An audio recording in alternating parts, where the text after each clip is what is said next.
You are live. Thank you. Good evening, everybody. Welcome to the Township Board of Trustees business meeting for Monday, September 13th, 2021. We will begin our meeting with the Pledge of Allegiance. I pledge allegiance to the flag of the United States of America and to the republic for which it stands, one nation, under God, indivisible, with liberty and justice for all.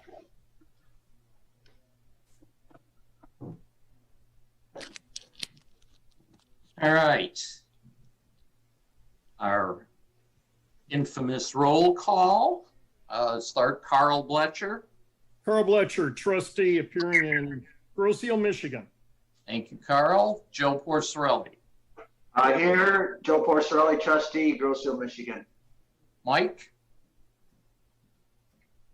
Mike.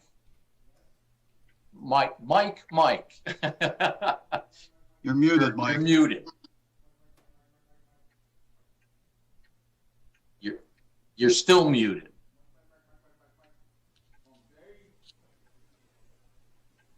There you go. All right. Fat fingers. Mike Jarecki, Grosse-Ile, Michigan, trustee. Thank you, Mike. Jameson.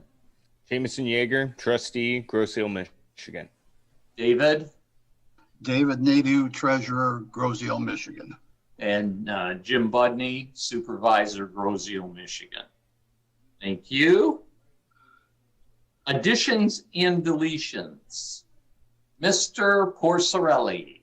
I've got two of them that I was asked to add on, both from the airport. Okay, one at a time, please. Okay, the first one is the MDOT Taxiway A East Design Project. Okay, and may I ask you why this is an emergency, that it has to be added to this meeting rather than waiting for the next meeting? I'm not sure that it is an emergency, Jim. I was just asked by Mike if I could put this on for him. It did not get apparently to the agenda, or something occurred with the agenda, I'm not quite sure.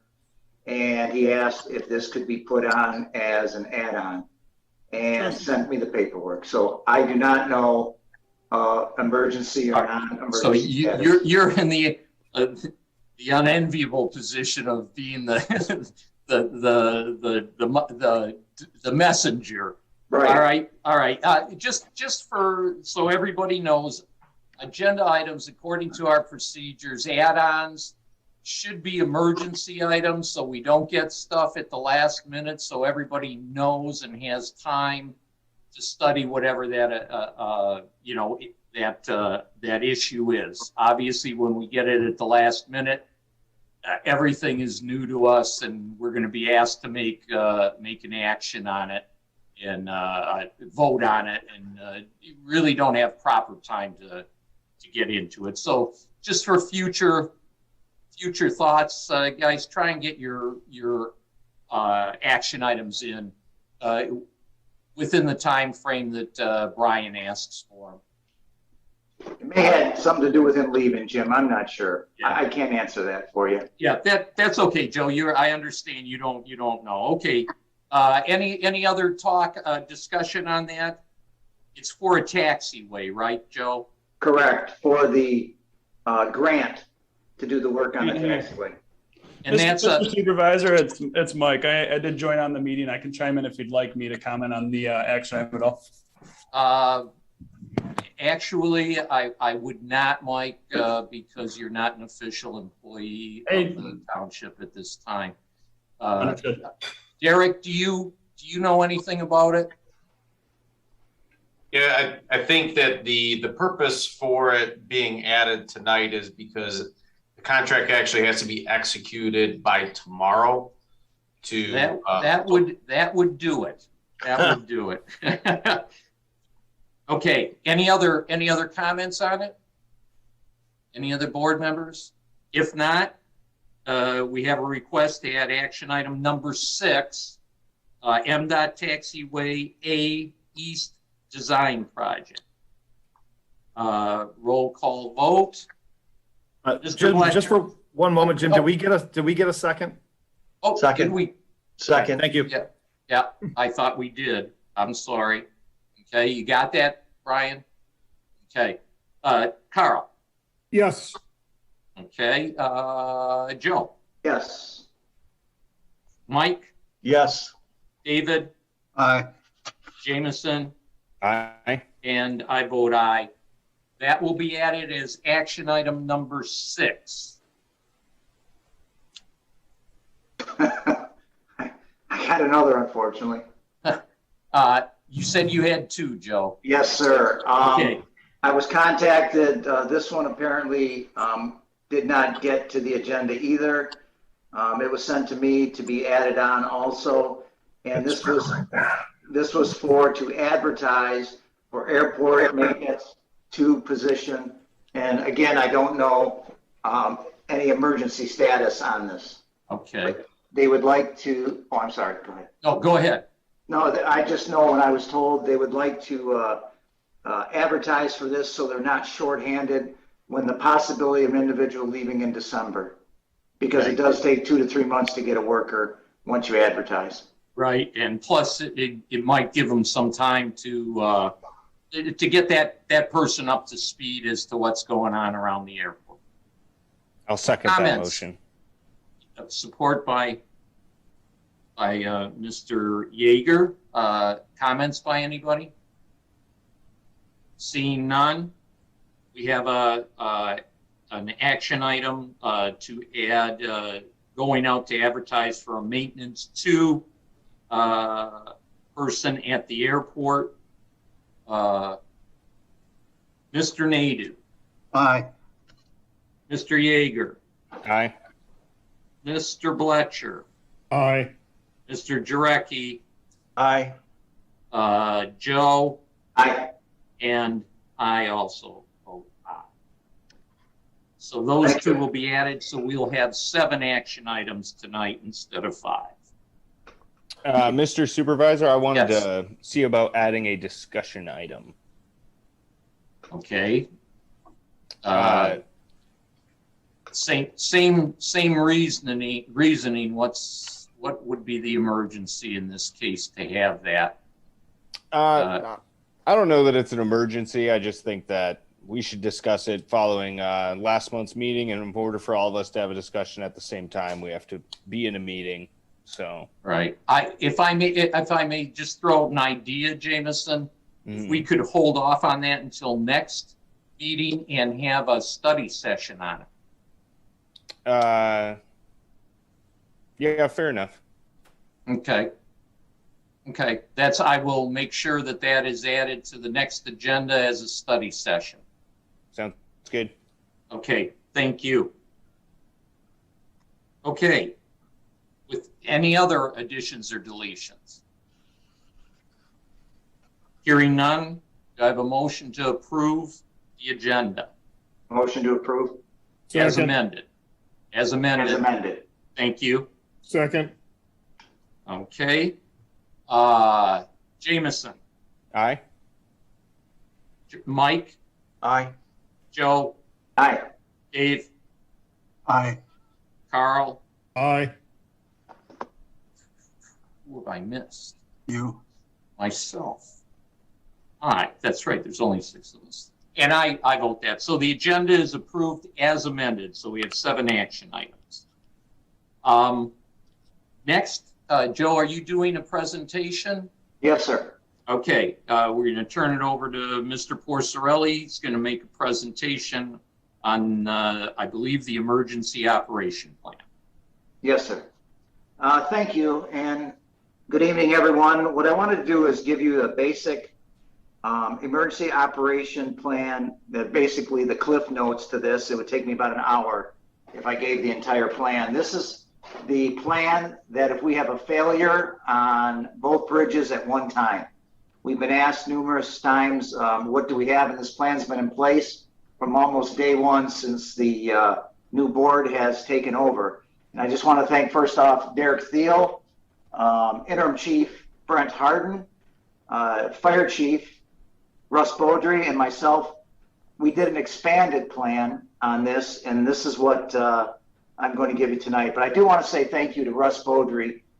He actually allowed me to come in before he was even on the board back in November. We put an emergency plan together because I wanted to make sure that we had something when this new board got into place. I don't recall if it was November 18th, 19th, but somewhere around there. So that's when it started. So what I want you to know about this plan is it's basically has two levels of emergencies that we have, but we can actually break this down into three separate areas. And those areas are, if we have some type of breakdown on the bridge, that's hours to days, which we just had a week or so ago, days to weeks, and weeks to months. All of our responses are predicated on two main issues. It's weather and time of year. And obviously with weather, it's the temperature out, time of year, fall, winter, summer. The weather also would dictate, is there ice over the channel? And is it freezing temperatures and so on and so forth. The other area that it's predicated upon, what emergency that we go to and what level, is the ability to cross either bridge. So sometimes if they have a failure, just like the failure on the toll bridge, we actually could have walked somebody across that bridge that happened a few weeks ago.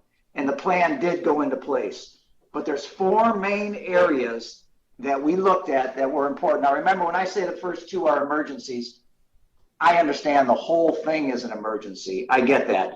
But when we have to break it down, the first two are the main emergencies. The number one is the rescue runs to get people off Grosse Ile. We have different levels to use to get people from our side of Grosse Ile over to Trenton's side to a waiting ambulance. And that would include such things as walking the stretcher over the bridge. We have a Polaris in the police department that I purchased when I was there, and now Chief Harden has mounted a stretcher attachment to it. So again, it's predicated on the weight that can go over the county bridge or any type of vehicle. If we can't use any vehicles, we have to go by vessel. That means, yes, by boat. Now, we do have redundancy on land. You notice when you go by the fire station, you see two ambulances in there, obviously. And I've been there where you get one rescue run and all of a sudden a minute later you get two. We have redundancy with vessels also to get people across. We have two vessels that we will be using. Obviously the last resort is by air, and that would be the life flights. And there's different companies that we have contacted and will use for that. But that is the last resort that we have. The second thing is, how did we get the police officers back and forth and dispatchers? Most of them do live off Grosse Ile, which is fine. And that's obviously, the way it is now. So we had to come up with a way. And it's the same thing. It's predicated on weight over the bridge. It's predicated on weather, and will be done by vessel if have to. Number three was very important to us, and it's the essential truck traffic. And what I mean by that is, you have gasoline trucks, you have postal trucks, you have the Kroger truck and other food delivery trucks. So what we did is we contacted the National Guard and the State Emergency Management Division, and a gentleman named Scott Martsky came down, and his job with his engineers is to build the entrance and exit ramps to portable bridges. Now there's 3 or so different style of bridges we may be able to use if in fact that this, we'll call it a disaster, this function goes, weeks into months. We're going to have to get a portable bridge to get the truck traffic, the essential truck traffic, to Grosse Ile so we can still operate. This gentleman I've been in contact with said that it will take, this isn't something that's overnight. People have to understand that. We'll take a week or two to get the bridge down and put together and put in, but it can be done. Now, the last part that people were obviously wondering about is the citizen being taken to the mainland. We have ferry services we've contacted, and they are willing to help us if we get into this type of emergency. But remember, this is also going to be in weeks. If this does happen on Groseal, obviously, you know, you're going to have your own private boats going back and forth if the weather's correct.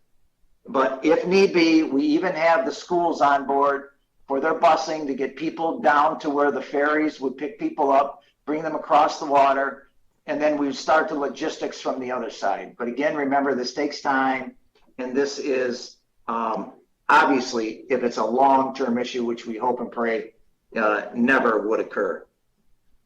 So once again, I just wanted to give you the basics of the 4 areas that we looked at. And we even have, we're in talks, obviously, with the school, as I stated.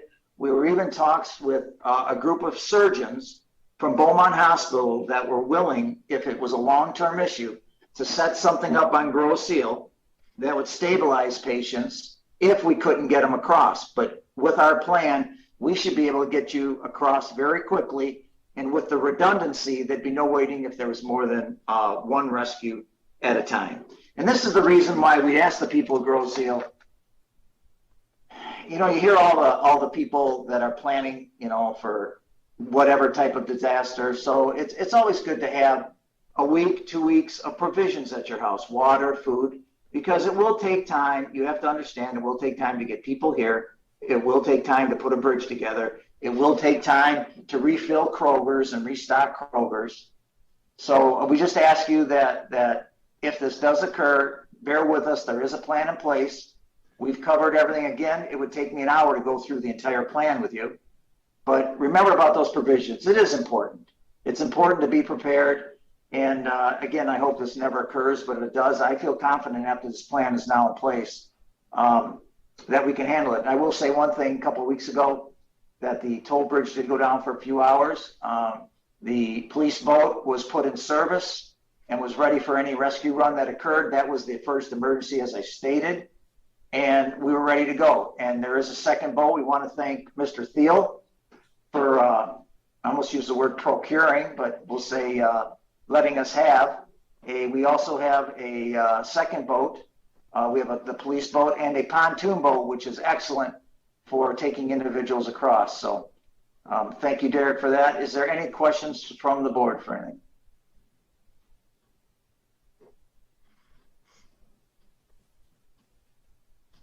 No, it sounds to me like, Joe, you've kind of got most of the,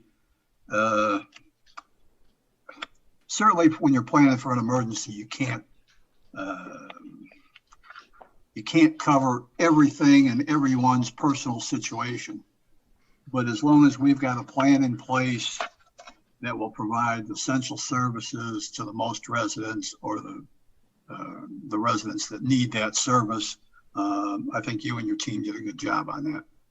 Thank you. And as I stated, there's so many different levels to each area that I didn't get into. I want to just give you the basics, but it is a fluid plan. Obviously, we have to adapt, we have to resolve, and we have to move. And I think we're able to do that with this plan. And again, thank you to all the 3 others that helped me.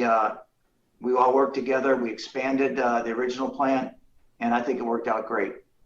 Yeah, this is, it should be emphasized that this is an emergency plan for how the township people, police, fire, the township, how they're going to react to it to help the residents. And thank you, Joe, for your effort on this. You're welcome. Other comments? Just a big thanks to everybody involved. Great planning. Appreciate it, Joe, especially you taking all the time that I know that you put into this. Thank you. Okay. With that, we'll move into public comment. Please state your name and address where you live. 3 minutes.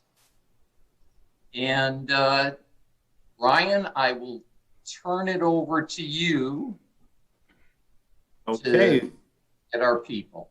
Do we have anyone who would like public comment tonight? Just raise your hand, turn your video on, give me a wave, and we'll get you on.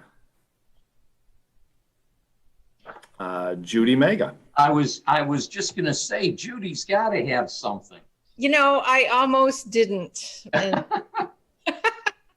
Good evening, Judy. Good evening, everyone. Judy Mega, 24655 Lafayette.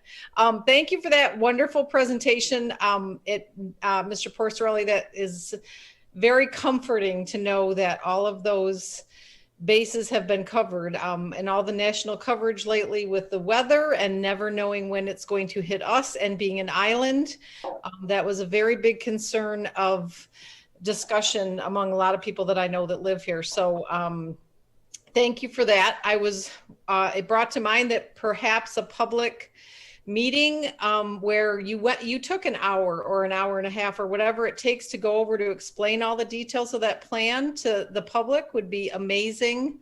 And maybe we could incorporate into that the public awareness on the basic life support versus advanced life support issue that we've talked about a few times, and encouraging people to get those cards picked up and filled out from the fire department, and to have in case of an emergency at their homes. So if those could be combined, that would be awesome.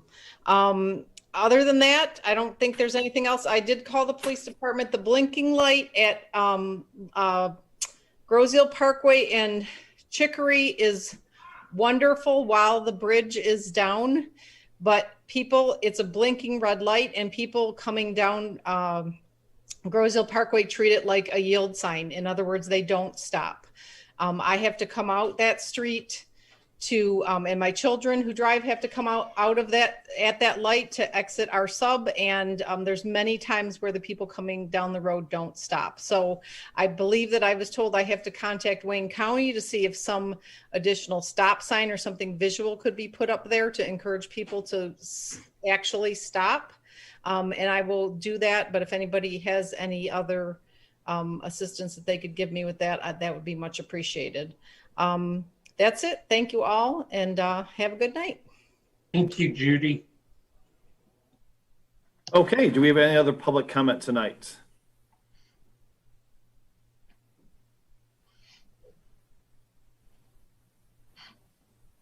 Anyone? Yep. Greg Karmazin. Mute, Greg.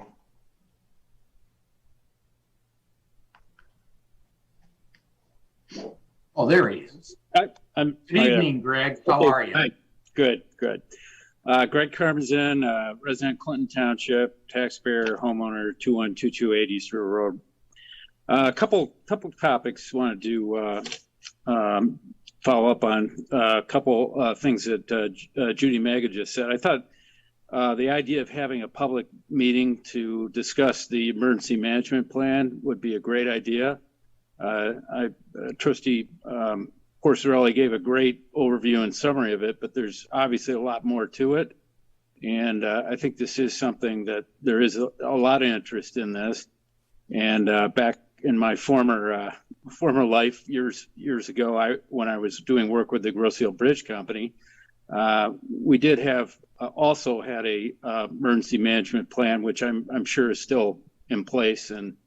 And to the extent that there's coordination between the township and the bridge company, that could be included in that discussion. I think the community would be reassured if they knew the full extent of the amount of planning that has been in place for years. I see on social media there are a lot of comments and concerns about it, but there really has been a lot of thought put into it, but I don't think it should be a secret. I think there's some operational details that you may not want to put out in public, but most of it really should be public and should be well known. I'd also like to move on to a couple other topics. I was very encouraged that Derek Thiel is now our township manager. It's great to have an Islander in that job, and he brings to that position a tremendous amount of background in public service, and I'm very glad that he's here in that position. And I think that one of his first deliverables that we're very pleased about is the bridge engineer solicitation is now out in public, and I see that the deadline on that is the responses are due by September 30th. There's 6 bridges on the island right now that are in poor or worse condition. I think it's very timely that the township board and township officials have more professional advice on bridges, and hopefully you will get some responses to that. Finally, I just want to mention that I understand that there's a consolidation plan of the DDA director and the community development director that's on the agenda for tonight. That strikes me as something that, really should be discussed at township commissions. And, there's a lot of complexity to the DDA, and it could, I think everyone that's been on the island for a long period of time has seen the downtown Macomb Street go through ups and downs. And right now, I think it could use more attention. And I'd like to see that be a full-time job and compensated at market rate. And the DDA does have its own budget from the taxes captured through the DDA area.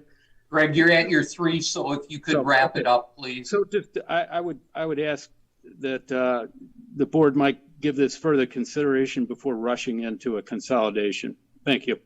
Thank you, Greg. Okay, do we have any other public comment this evening?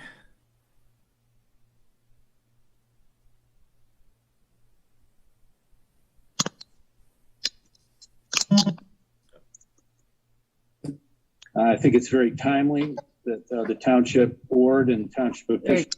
Oh, I think Bill's trying to comment. okay. Or the bird. I'm not Or the bird. Or the bird. Bill, yeah, Bill does. You'll have appear to wanna unmute, speak. Bill. Bill, unmute your.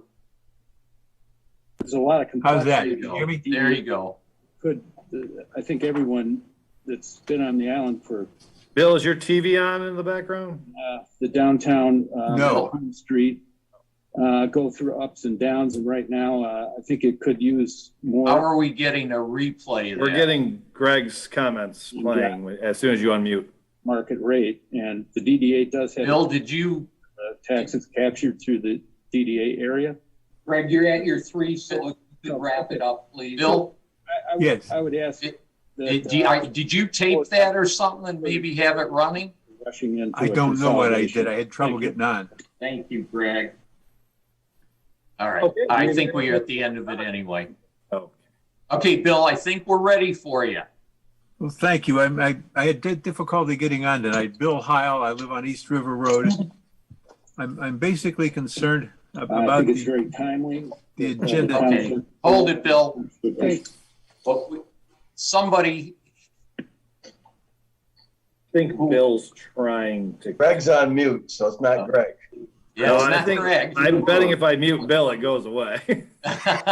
Bill, yeah, Bill does. You'll have to unmute Bill. Bill, I thought I had unmuted. No, you're unmuted, but you have Unmute. playback in the background of the meeting. What happened is There you go. Good. I think everyone that's been on the island for Bill, is your Bill, TV do you have- in the background? no. the downtown. What happened is that I got on with the regular side that didn't let me comment, and I had trouble getting onto this one. And now I think I'm getting We're two. getting Greg's comments. Can you close one of them? Market rate, and the The other DDA one? does have Bill, did you, taxes captured through the DDA area. Bill, can you mute for a minute while you take care of that, and we'll see if I there's don't know what- anybody else I to don't- come back to you or something, maybe. Okay. All right. We'll give him a second. Yeah, Do we have let anybody him else take- who'd like to comment tonight?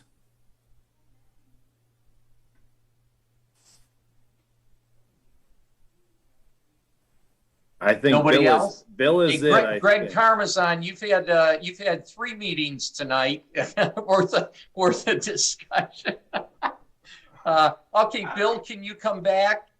Did you get rid of that replay?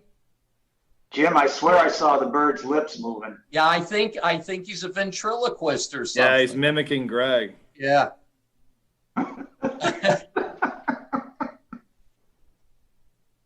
Bill, you want to come back?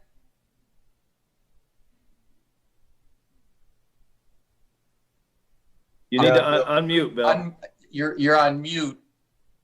I muted you, so. Bill, do you have?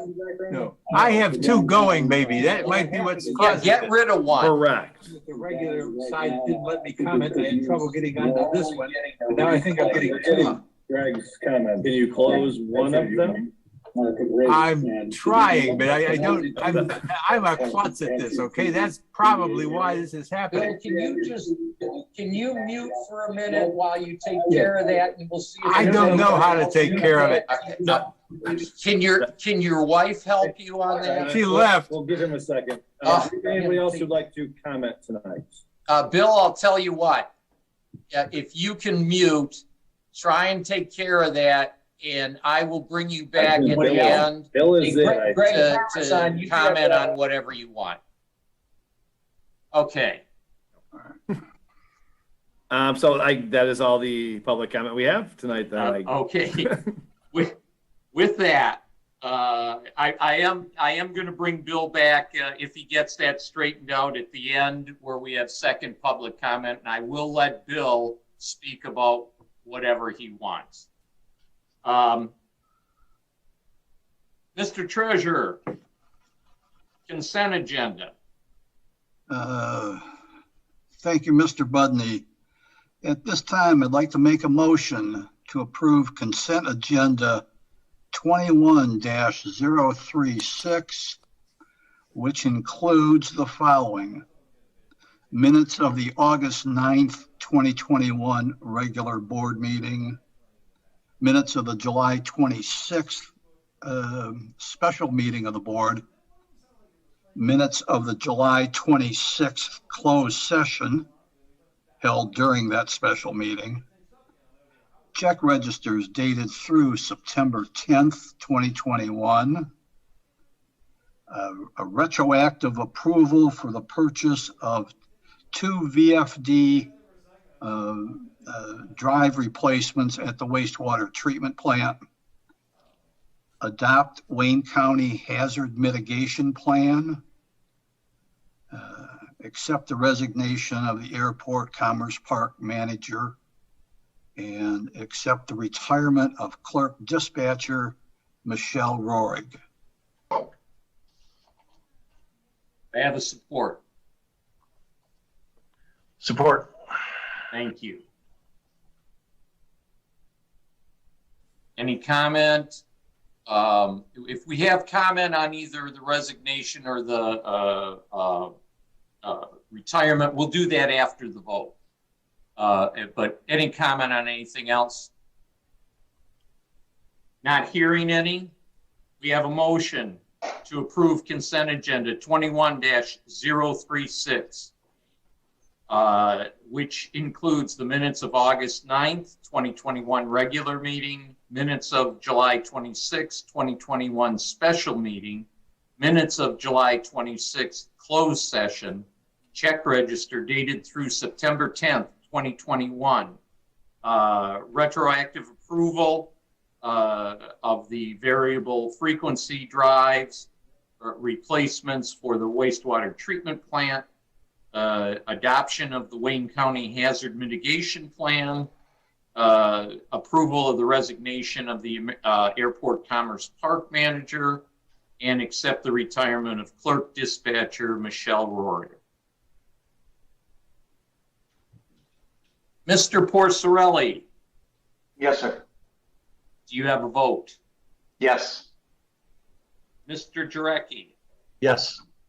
Mr. Jameson Yeager. Aye. David. Aye. Carl. Aye. And I vote aye. And Joe, do you have something you wanted to say about Michelle? Yes, if I could.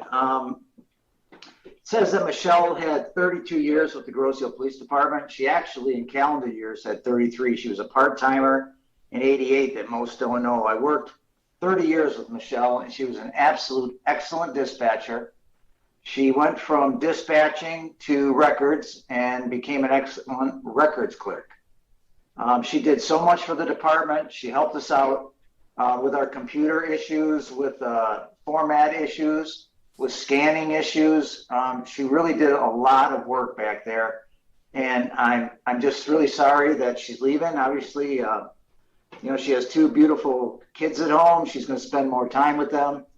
Her husband has a few years to go. He's a police officer in Wayne County. And I really hope the best for her. I'm just really sad and sorry that she is leaving. She's going to be thoroughly missed. She really did an excellent job, and she did an excellent job for many years. So I want to personally thank her.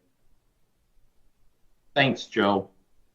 Anybody else? Yeah, Jim, Mike.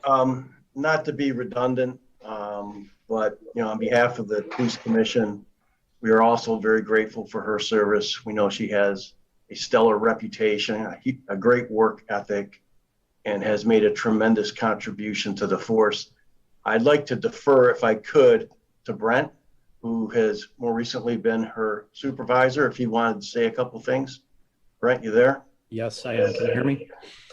We can hear you, Brent. Excellent. So Michelle has been a tremendous asset to the department. Over 30 years, so 3 decades of intertwining her abilities and creating a position with the records. I'm just going to give you a little overview on what she has done. But her abilities have impacted as an emergency dispatcher countless people that were in distress and dire circumstances. She has a quick way of responding into action, and she has a strategic coordination for her 911 center that she operated. She delivered the assets and resources of emergency scenes that we needed in a prompt and efficient manner. She reduced trauma, pain, and the emotional toll that a lot of our many and diverse 911 calls experience. So she really brought a lot to the table. She's going to be hard to replace, and I recognize her as one of the top dispatchers Downriver has to offer. She's going to be a real hard person to replace again. Michelle created a position that addresses many facets of the department operation. She does FOIAs, court discoveries. She enhances and then reproduces our in-car camera video for court cases. She handles jail video, phone call processing for any type of FOIA, handles subpoenas, and then handles our Michigan incident crime reporting. So over the years, she streamlined all facets of these responsibilities and created a records clerk system that works and it's efficient. So I applaud her for her creativity and for her initiative. She's been a great employee. She does a great job. I thank her. She's going to be greatly missed, and we wish her on a well-deserved retirement. I just wanted the township and all the members of the community to realize that this position has many facets. It would take me probably an hour to go through all of her responsibilities. She created the position for herself that addresses all the needs that happen in the back office and the operational things that happen for our courts. So it's going to be really hard to find somebody to replace her for all the facets that she addresses. So thank you for the time and great job. I wish you a well retirement, Michelle. Thanks, Brent. Anybody else on the board? I'd just like to also wish Michelle well. I didn't work with her like any of you at the police department did, but she was, when I did go over to public safety to bother the chief, I would bump into her. She was always helpful to me. She was always pleasant. And that's a wonderful combination when you have not only a bright, hard worker, also pleasant. You really hate to lose them. She's certainly given this community 32, 33 years. That's something to be applauded. And just thank you, Michelle, for all those years and all the work you've done on for this community, and please just enjoy your retirement. Carl Bletcher. Jim, I wanted to add a bit with Michelle that was outside of work. Michelle was constantly involved with the preparation and attendance, planning, and breakdown of the DARE programs that we've had for 3 decades. She's been very active helping Ken put the programs together, finding the speakers, and the open houses that we had. That was done on Michelle time. That wasn't done on Township time. She was a great asset, a volunteer, worked tirelessly on behalf of the police department for the many hundreds of children that have gone through the DEAR program. And I think if Ken were able to join us tonight, he would be able to explain how she really was an integral part of that program, which has involved so many children on Groseal, as well as the open houses that were wildly successful. Michelle did not receive enough recognition for those, and I think this is an excellent opportunity to thank her for all the work she did outside of the department, making Groseal a better place. I just want to thank her for all that she did. Thanks, Carl, for those comments. I'm sure if Michelle is listening to this, that she probably will take her retirement back and stay just because we liked her so much. But good luck, Michelle, and thank you, everybody, for your comments. Anything else? Jim is. I did want to. If there's nothing else on Michelle. Oh, I'm sorry. Okay. I just wanted to mention Mike Duker. Mike Duker resigned to moving on to another job. Mike has been with us for a number of years. He started as an intern, I believe, under Derek.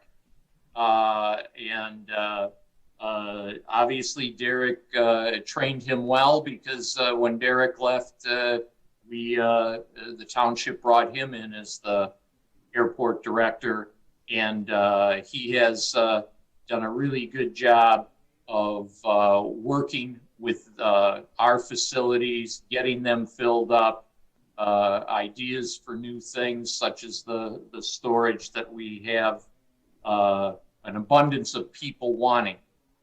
So I just wanted to. It's not a retirement, just a resignation, but just the same, even though we're losing you, Mike, I want to wish you well in your new job.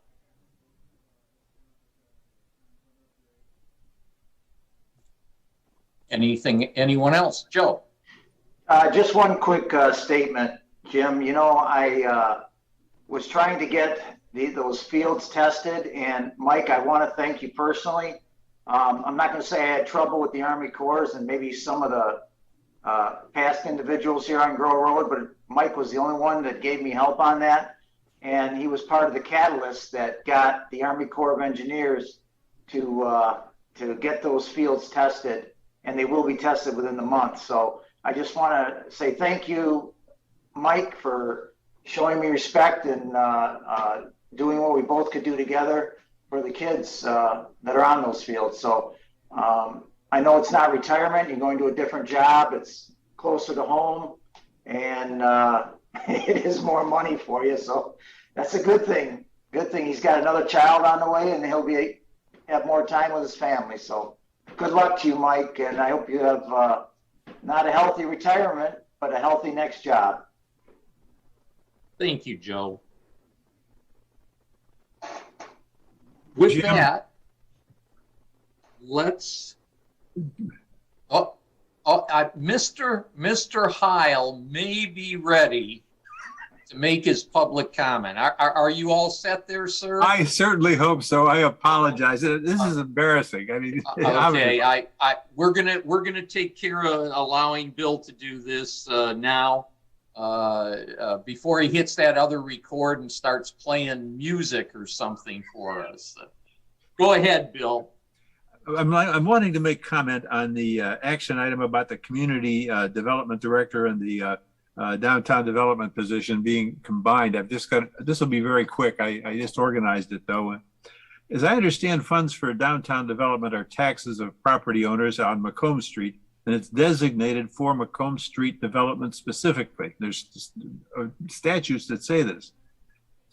Community development is a broader purpose. I'm concerned that there's a potential here for a cross-mingling of funds, and if this has been taken into account, if we can legally do this and how this will function properly.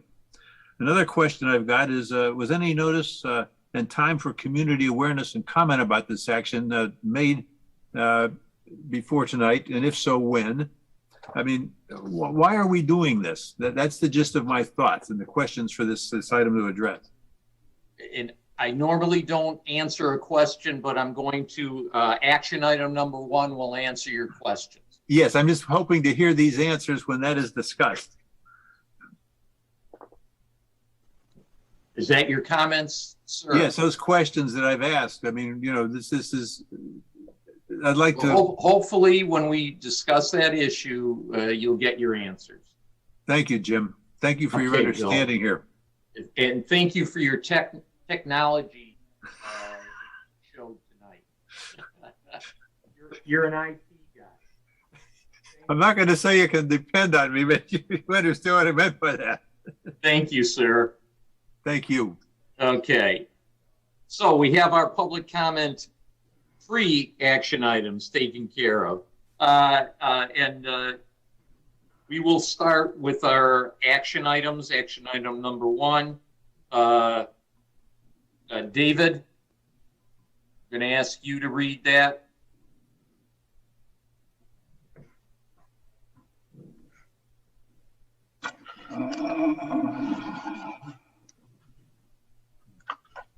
Bear with me because I didn't have a sticky on that because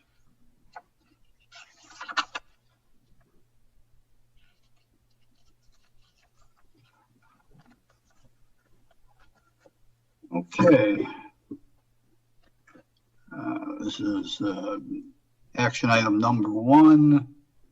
Groseal Township Board hereby approves the consolidation of the responsibilities of the Community Development Director and the DDA Director into a singular full-time position. The Township Board also approves the advertisement of the position to commence immediately. Okay. And that's all I'll ask of you, David. Okay. Do we have a support?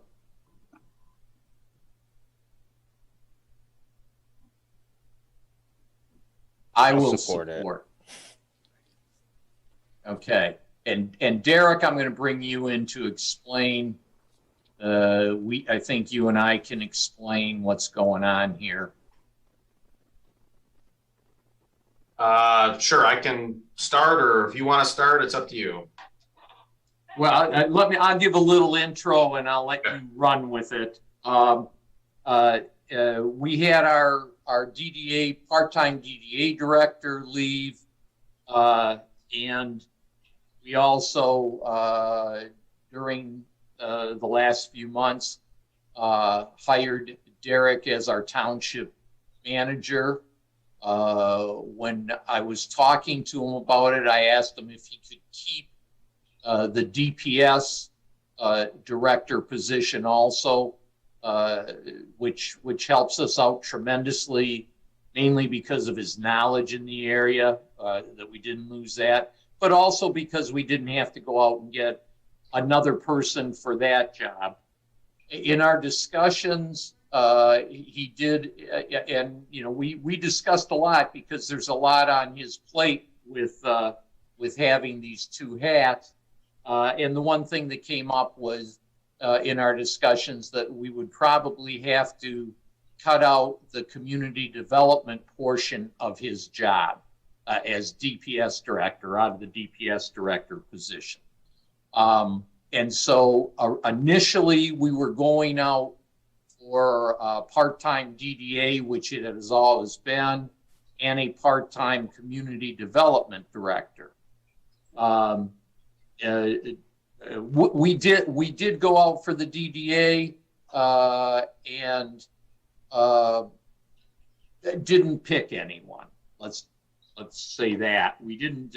Of the people that were in, some dropped out. They put in applications, then dropped out, and we ended up. We did not choose a part-time. We had been talking about previously possibly combining the two and making it a full-time position if we can find somebody who has had experience in both. Mainly because a lot of what we haven't been getting with the DDA director is the ordinance, the business end of it. We've got a lot of event planning from our DDA director and sprucing up, but not a lot of nuts and bolts to help the businesses. We felt that the community development position, who deals in those ordinances and zoning, et cetera, would be a great help to the businesses on Macomb. And that if we get somebody that has those abilities, we can take care of both of them. The way we plan to fund it is partially from DDA, partially out of what would be the general fund where community development lies. Although our DPS director has always been in charge of community development isn't part of DPS, it's part of the general fund.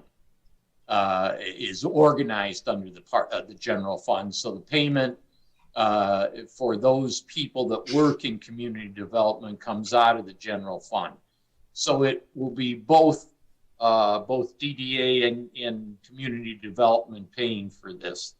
And with that, that's a very general overview. Derek, I'll turn it over to you. Bill, hopefully that answers some of your questions. But go ahead, Derek. Jim, you gave a good explanation, a good summary of the reason why. The jobs are very well suited to be merged together. They deal with a lot of the same responsibilities, the same kind of disciplines as far as planning, zoning, building, business retention, recruitment on the DDA side would a lot of times come through community development, business registrations, advisement on business expansion, facility expansion. So they're very well suited to one another. And as Jim had mentioned earlier, we have had some problems with the DDA position being a part-time position. I think really with the longevity that we've been able to achieve out of those positions being part-time. I think we've been through 2 directors within a 3-year time frame. I think combining these positions rather than having 2 part-time positions really will help us out with the longevity of the candidates that we place in that position, which obviously that's very important to us. Once we have an employee trained, we want them to stick around to make sure that we achieve as much efficiency out of them as possible, and having consistent turnover with part-time positions makes things difficult from a management standpoint to retain talent and retain that knowledge base within the community. And speaking of that, I think that we're going to end up with a lot better and more attractive applicant pool if we're advertising full-time positions versus, let's say, 2 part-time positions. And I think probably everybody has seen on the news, the job market right now is very competitive. We want to be as competitive as we possibly can to attract as much talent as we can to the township. And I think that having that full-time position will aid in that. We had already talked about the suitability of the 2 jobs. They're very well combined together. And also the qualifications we're going to be looking for, even if they were 2 separate positions, would be very similar as far as what we'd be looking for in a candidate. So I think the position is well suited as far as the qualifications we're asking. The advertisement will be very well suited to attracting candidates that are comparable to the needs of both departments. And then also, like Jim had mentioned earlier, DDA has shown that their preference has been more towards business retention, recruitment, assisting the businesses in the district beyond just event planning. And that has gone on in the past, but I think their focus is more on that. Conversations have been had with the DDA about this plan. The chairman has been actively involved in not only the interviews we've conducted for the part-time candidates, but also the planning for the combination of these positions. And they've been very supportive of that idea. And then to the point Jim had made earlier about the finances, DDAs are authorized to fund director positions. The amount DDA would contribute to the position would be in the ratio that it's contributed in the past to the position itself. So that's well within our means to be able to allow for that type of financing to fund this position in those ratios. So hopefully that answers a lot of the questions that came up in public comment, but also those of the board. And I'll be more than happy to answer any that might come up. One other thing that I would add, and you touched on it, both the DDA chair was talked to at length, as well as the DPS chair. Also, even though community development isn't part of that commission, the chair happens to have a wealth of knowledge from his prior experience, and so he was talked to, and they both thought this was the way to go. Comments, Carl?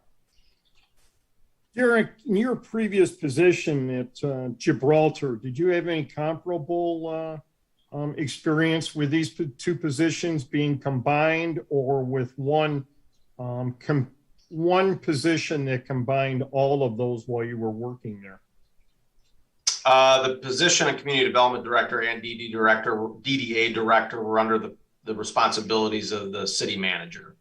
So I served in the capacity for the city as DDA director and community development. Any hesitation about combining these two positions? Bill Heil had some questions there. Do you have any, based on your experience, hesitation about this or any concerns? How will we know when it works? No, I don't have any hesitations. When Jim had approached me some time ago about, the DPW position and community development position, I was very frank with him and honest with him that community development, it's immediate need as far as time is concerned, and DPW is more measured. So, I'm very honest about what things can be combined. I think DDA allows you to flex your time to accommodate community development, yet be able to flex your time towards DDA when community development isn't as needy. So they're very well suited to be combined with one another, whereas DPW and community development along with the township manager position is not. So I don't have any reservations about that. I did make reservations about community development, DPW, and township manager being under the same envelope, because I didn't think that was going to work time wise. But these two, I think, are well suited to one another. Question. Mike? So I do agree that the value proposition to an individual of having a full-time job is, much greater than that of a part-time job, generally speaking. And haven't we lost the last two directors because they went on to full-time jobs? Is that true? I'm not sure about the first one. The second one left because she was offered a full-time position where she used to work, but she was offered a full-time position. Okay. Neither one of our previous directors had the, if you will, the community development portion of the job. And I'm just talking about the other piece of it. Yeah, so. But that was part of it. It was it was the part-time, and maybe it took more than part-time. And they didn't always have what they thought. They always felt like they had a pressure to do more than what they were there for. Okay. So we made quite a few moves here, right? Recently, Derek, obviously we combined your old job with the manager of the township, and we're peeling this away, and now we're creating a full-time position. I think, we're also talking about potentially adding another position kind of to partially replace what you used to do as DPS director. Is that kind of in discussion? If it is, it isn't with me. Okay. I think they intentionally left you out, Jim, because they wanted to get this done.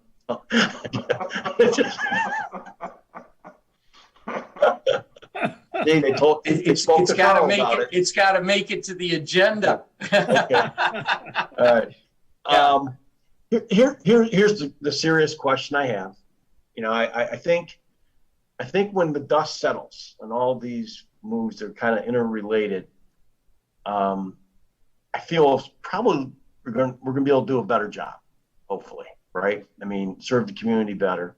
Then the big question is, and this is kind of a Derek slash Jim question, maybe an Ann question as well.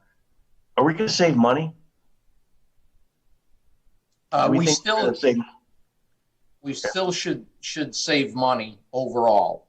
So you are taking the previous township manager's salary, and then my salary as the DPW community development director, and then the DDA director position, and really consolidating that into 2 full-time jobs, which is the township manager and the DPW director and community development / DDA. So really you've taken 2 and a part-timer and consolidated it down into just 2 full-timers, and the salaries for the community development director / DDA is shared among those 2 departments, which is actually going to be less than what my pay was. So there will, to answer your question in summary, there will be a savings. And also when you take a look at the various accounts where the dollars are coming from, there will be savings to the general fund, just simply by the fact that community development is sharing the cost of that full-time position, which takes from what the township manager was being paid before,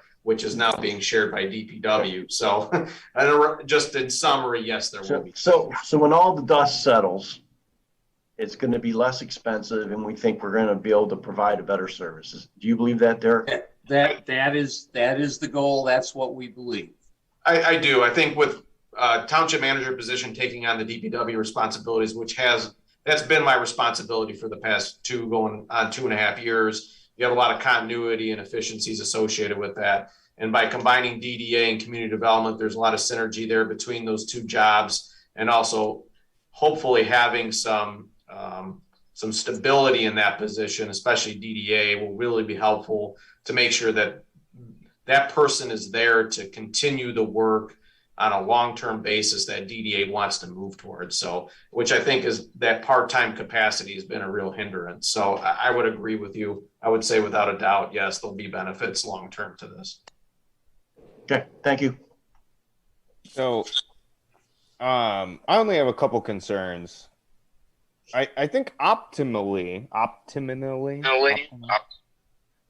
we would have a DDA director and a community development director, right? Like if we really wanted to have like a real downtown, a functional Macomb Street, we would empower those positions. So one thing I think we should at least consider would be, given the cost savings of all the moves we've recently made, would be maybe taking a look at if the DDA might want a full-time director. So that's a concern, because I think that would be better. Macomb Street seems to be struggling and has been for the past couple of years. I know there's COVID and other mitigating circumstances, but I really believe that Macomb needs someone with some dedication there, which is my other concern about combining the 2 positions. In that, I realize they're synergistic, and I realize that community development direct access for a DDA director empowers the DDA director to do some stuff, to actually make stuff happen. But I'm also concerned that maybe community development will swallow up the DDA director, and there won't be a lot of downtown development happening, because community development, just like Derek said, it is demanding, right? It's well, I guess I don't have pointed questions. Those are my concerns. Maybe someone could assuage them. Jameson, I will say, if just looking from the outside, and until I became supervisor, that's what I was doing as far as DDA.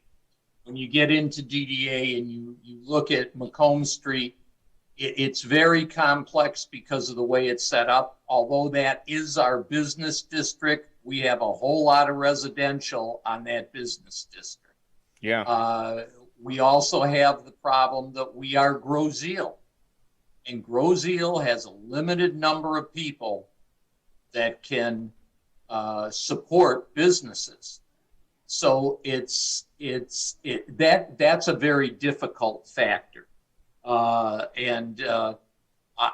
I, as far as the community development, as much as there is to do in that, it is going to have to be someone who makes sure that the community development people do their job and take on the problems of their job, and not get the director involved in as much as he might be involved in now.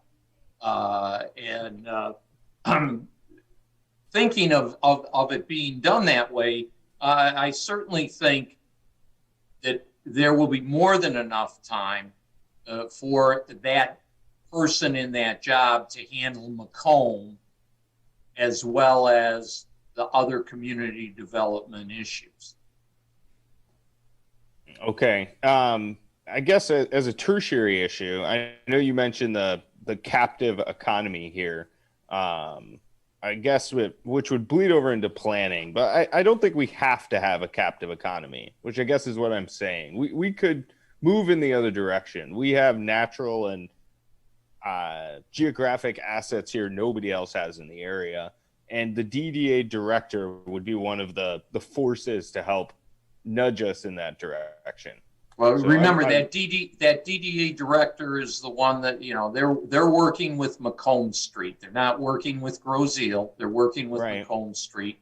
And you say that, believe me, you talk to the people that have been here for many, many years. I'm talking 30, 40 years. Macomb is Macomb. It always has been. And the problem is, like I say, one of the big factors is that you have approximately 4,000 households, X number of people. A lot of those people go to work off the island during the day. Not everybody's going to go out to eat every night. They may go out once a month. Once a month doesn't cut it for a restaurant. And we do not have that drive-through traffic that many of the other communities have. Groseal is not a destination, and you're absolutely right. If we can create that on a daily basis, we have a possibility. The other thing is, we do have a limited number of spaces on Macomb Street, for business versus commercial. Versus residential. So it's a complex issue. It absolutely is a complex issue. All right, thanks. Yep, Carl? Yeah, my office was downtown Detroit for well over 30 years. I saw the city decline in the 80s and pretty much dry up during the 90s. And then Dan Gilbert and Rock Financial came to town around 2005. Mr. Gilbert recognized that the city downtown area could not survive simply by and actually accelerate by simply having business direction. And it could not do well by simply focusing on residential for the downtown in the area of co-ops or condos. So what he did was a blended approach that focused on bringing in business, working on trying to get as much quality residential downtown. And I think, while this is not a perfect comparison, the blending of these two positions, I think, gives us the best possibility where you have in one desk, in one mind, and on one pair of hands, an opportunity to work for the entire community as well as Macomb Street. I think it should be in one hand, as opposed to a number of different people that are coming and going and losing that. It strikes me that the pattern and the roadmap that was set by Mr. Gilbert on a much grander scale is something that we should at least look at and try by the combining of these two positions. I feel very strongly that Jameson used the term synergy. I feel very strongly about having a one size allows us to answer all the questions and bring in all the people and show them options. If you have a business that comes in and wants to focus on Macomb Street, there might be an opportunity there for them to do something somewhere else, maybe down at the airport, or they know someone there, and give us a broader perspective and a broader horizon than just the narrow focus of Macomb Street or the narrow focus on other business. I think this is an opportunity to really expand the opportunities that Grosse Ile presents through knowledge and education, warehoused in a single position. Thank you, Carl. I thought Bill Heil was raising his hand. That's his bird. I'm sorry.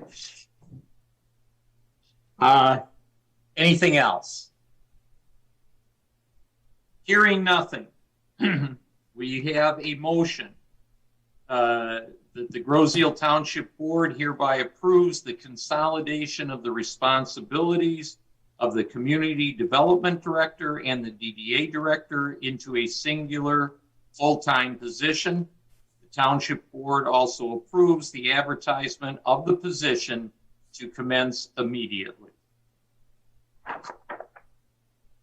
And I will start with Mr. Nadeau. Aye. Mr. Yeager. Aye.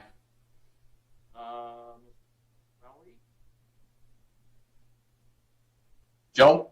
Oh, We have a motion? Did we have a motion? Yeah, we did. Okay. Your mic was fading out, Jim. I'm sorry. Yeah. That was an aye, Joe? Yes, sir. Okay. Mr. Jarecki. Aye. All right. All right. Mr. Bletcher? Aye. And I vote aye. Mr. Thiel, you may put that out. Thank you, gentlemen.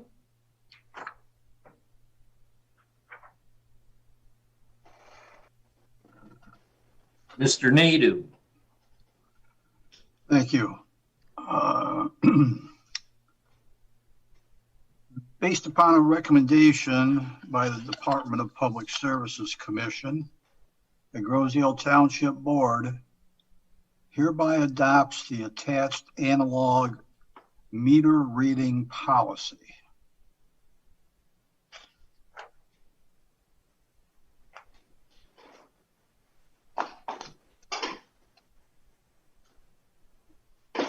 Support. Thank you. Okay.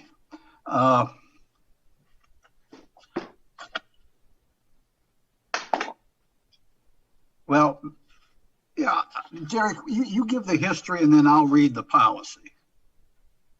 All right. Well, we've read the, Dave, we've read the policy. Oh, okay. We don't need to read the policy. We need to know why we're doing this.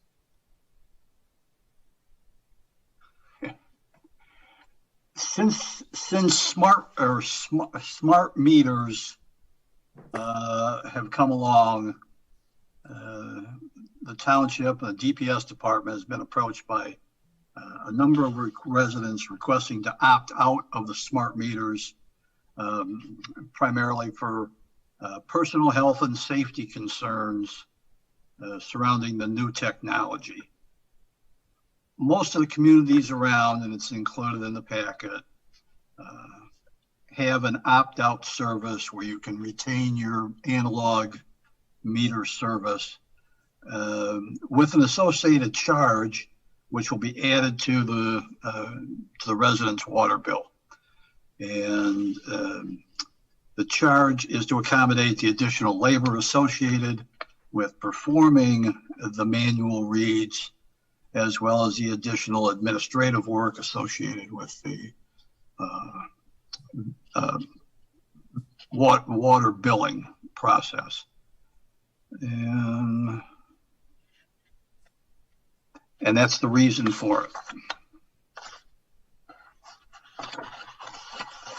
These are for people who are like scared of 5G technology. Yes. Do they have phones? All right. I guess Like Jameson's going along my line of thinking. Okay. I guess it just strikes me as peculiar, but I guess if that's what the people want. Well, I'm glad you said that, Jameson. Tell me how many people want this. Because I listened to the DPS meeting and I was not overwhelmed by the numbers.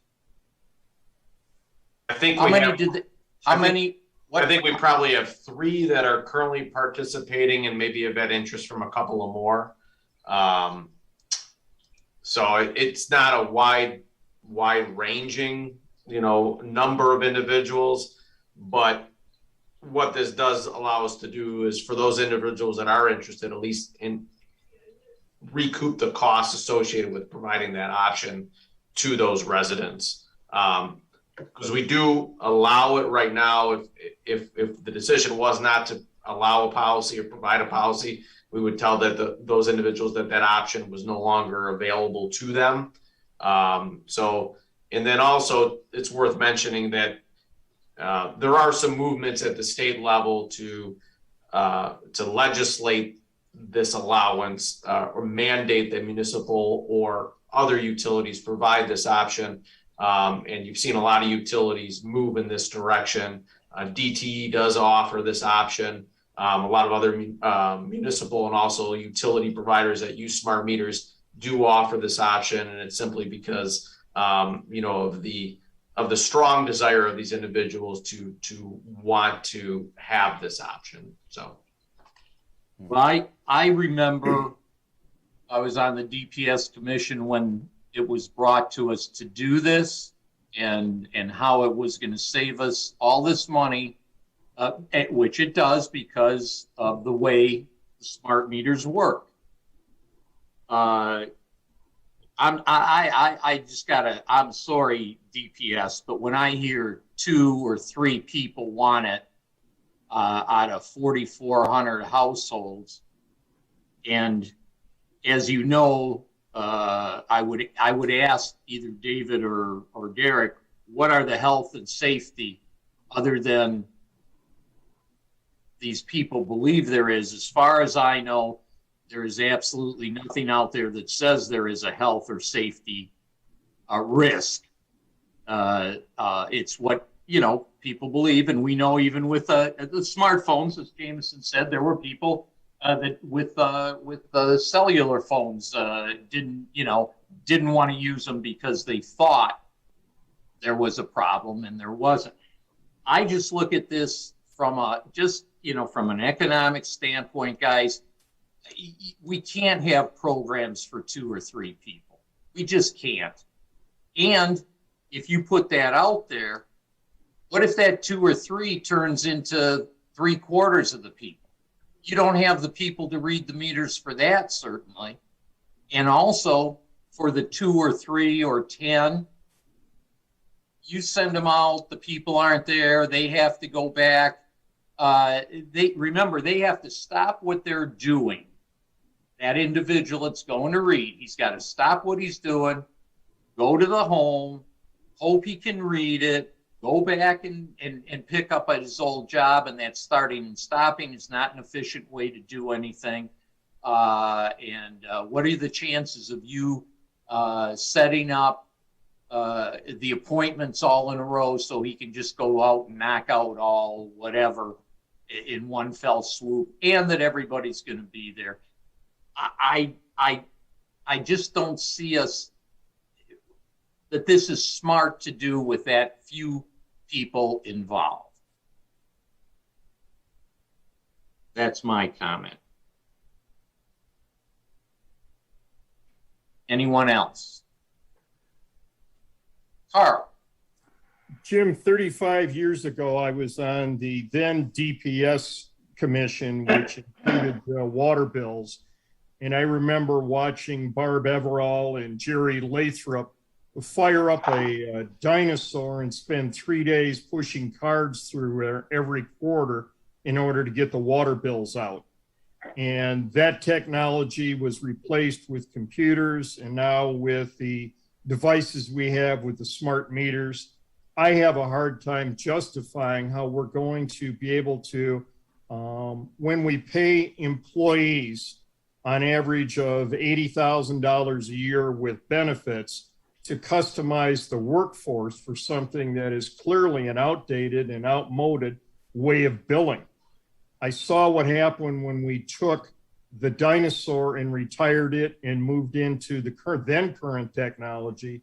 This technology has worked. In the packet that we were provided, the state of Maine had a decision where they found there was no evidence that there was any kind of issues with the electronics interfering or causing any issues or any problems. I just don't see how we can justify to 4,397 households the carrying costs, updating and trying to measure and read meters for less than 1% of the island. With you, I disagree that is just not the way we should go. It is not smart. It's not in keeping with where we are going forward with technology today. Thanks, Carl. Anyone else? Not seeing any. Well, so let me just. So I do see somebody. Sorry about that. That's okay, Mike. So I'm just looking at the numbers here real quick. It almost sounds like if you're paying somebody 80 grand a year, it's going to take something a little bit north of 500 people to be on this system. If that was that person's full-time job and that was our total cost, to really make it break even with a charge of $35 per quarter. I thought that's what I read. It's been a few days. Derek, it's a $35 per quarter. That's what we're charging them. Right. And I think a $50 setup or something. Is that it? Yep. And so, boy, it'd be nice to offer the service, but like I said, at those numbers, we're not going to break even until we get up to about 500 residents using it. So the rest of us are going to be flipping the bill. That's it. That's the thing. It's not that. And I know there's. I'm sorry. I know there's. No, go ahead. I'm sorry. I interrupted you. That's okay. I know there's one study that you mentioned, Carl, that says there is not an issue. I think there was another one that said that there was. I mean, it's 5G, it's new technology. I'm sure if there's issues with this, there's issues with a lot more things out there that are a big part of our daily lives, right? Like phones. Right. And so I personally have a hard time saying that, we move backwards on this one.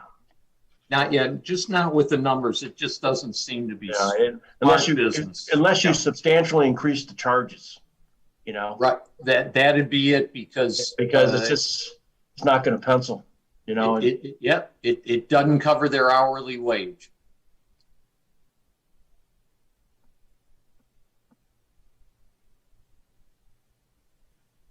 Anyone else?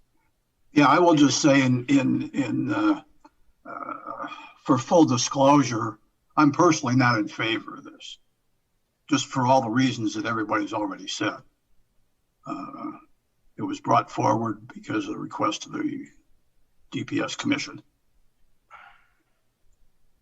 Okay, thanks, David. Anything else? If not,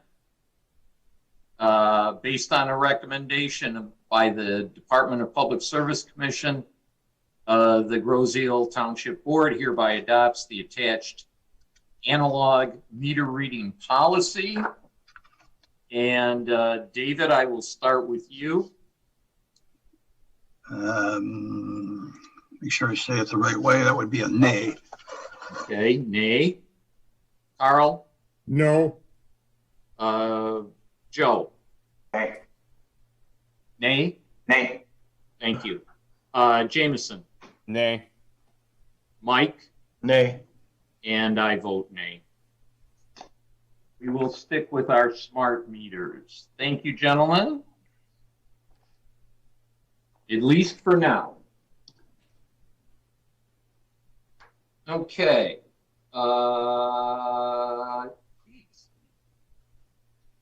David, you seem to be the man. You're the rock star today. Could you please do number 3? And this is the last. That's what you think.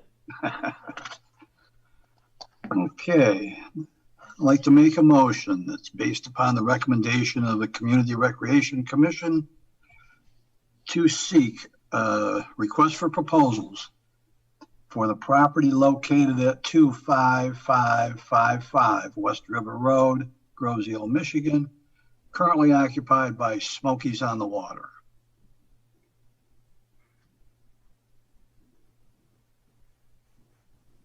Second.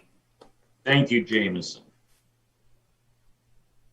And the reason for this is the current lease agreement with Smokies is set to expire December 31st of this year. And the Recreation Commission was in favor of requesting proposals from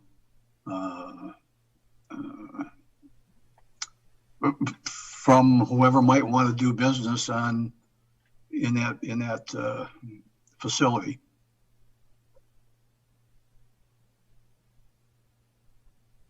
And I'm open to questions.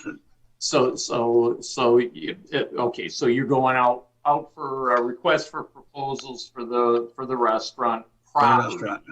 Restaurant property, not for the restaurant. Necessarily, anybody could go in, right? It's not to run a restaurant.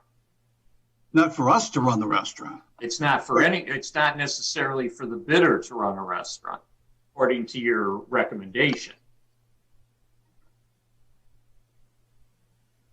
It's for the property. Oh, I'm sorry. That is not what it is. It's for the business of running the restaurant. Okay. I need a new motion, and I need a different motion. Okay. And Brian? Yeah. Since that original motion was seconded, I want to make sure we do this correctly. You're just going to make a friendly amendment to that motion. Okay. And move David, forward. I'll let David make the. Okay. And it will now read, based upon a recommendation of the Community Recreation Commission, that to seek request for proposals to run the restaurant business located at 25555 West River Road, currently occupied by Smokies on the Water. So if we just amended this, that means it's no longer the recommendation of the Recreation Commission. No, that is the recommendation. Was it just, you're saying that the commission wanted them to run the Jameson makes a good point. What did they approve? They approved sending requests for proposals for the operation of the restaurant, along with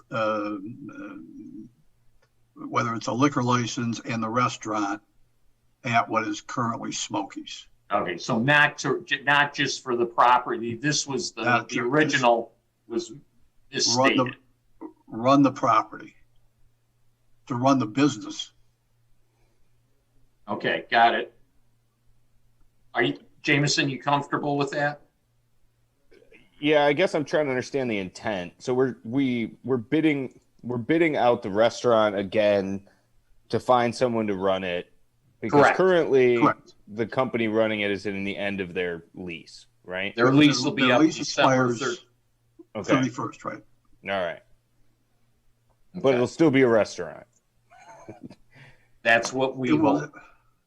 Okay. Yes, that is the intention. Okay. With that in mind, does anyone have a question? Because I do. Do we also have a second on that friendly amendment? Okay. So I need a second on the friendly amendment. Second. Okay, we got that. I have a question. A few days ago, I received I was copied on an email that indicated that REC had reached out to the current vendor to extend his lease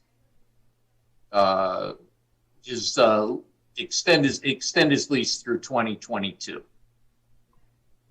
I was told that wasn't quite right, that that it wasn't portrayed quite correctly, that no, we were going to go out for the RFP. Today I received a copy of a memo accepting that extension. With conditions. So I'm a little confused. Are we just going to ignore that memo that came out today?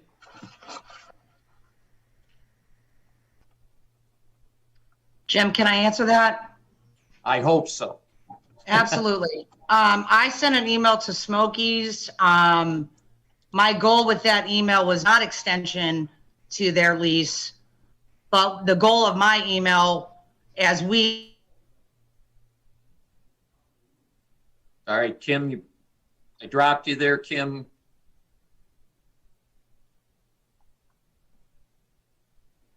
She froze up. She froze up.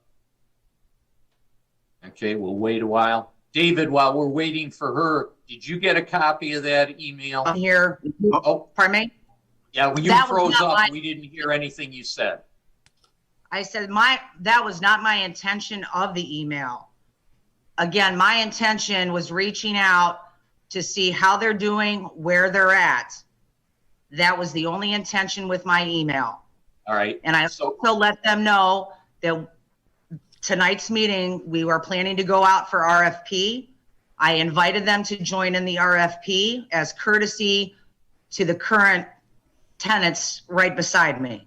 That was my intention. Okay, it would be safe to say that the email that came out today from them is going to be ignored. Well, I don't have email. My email is down. There's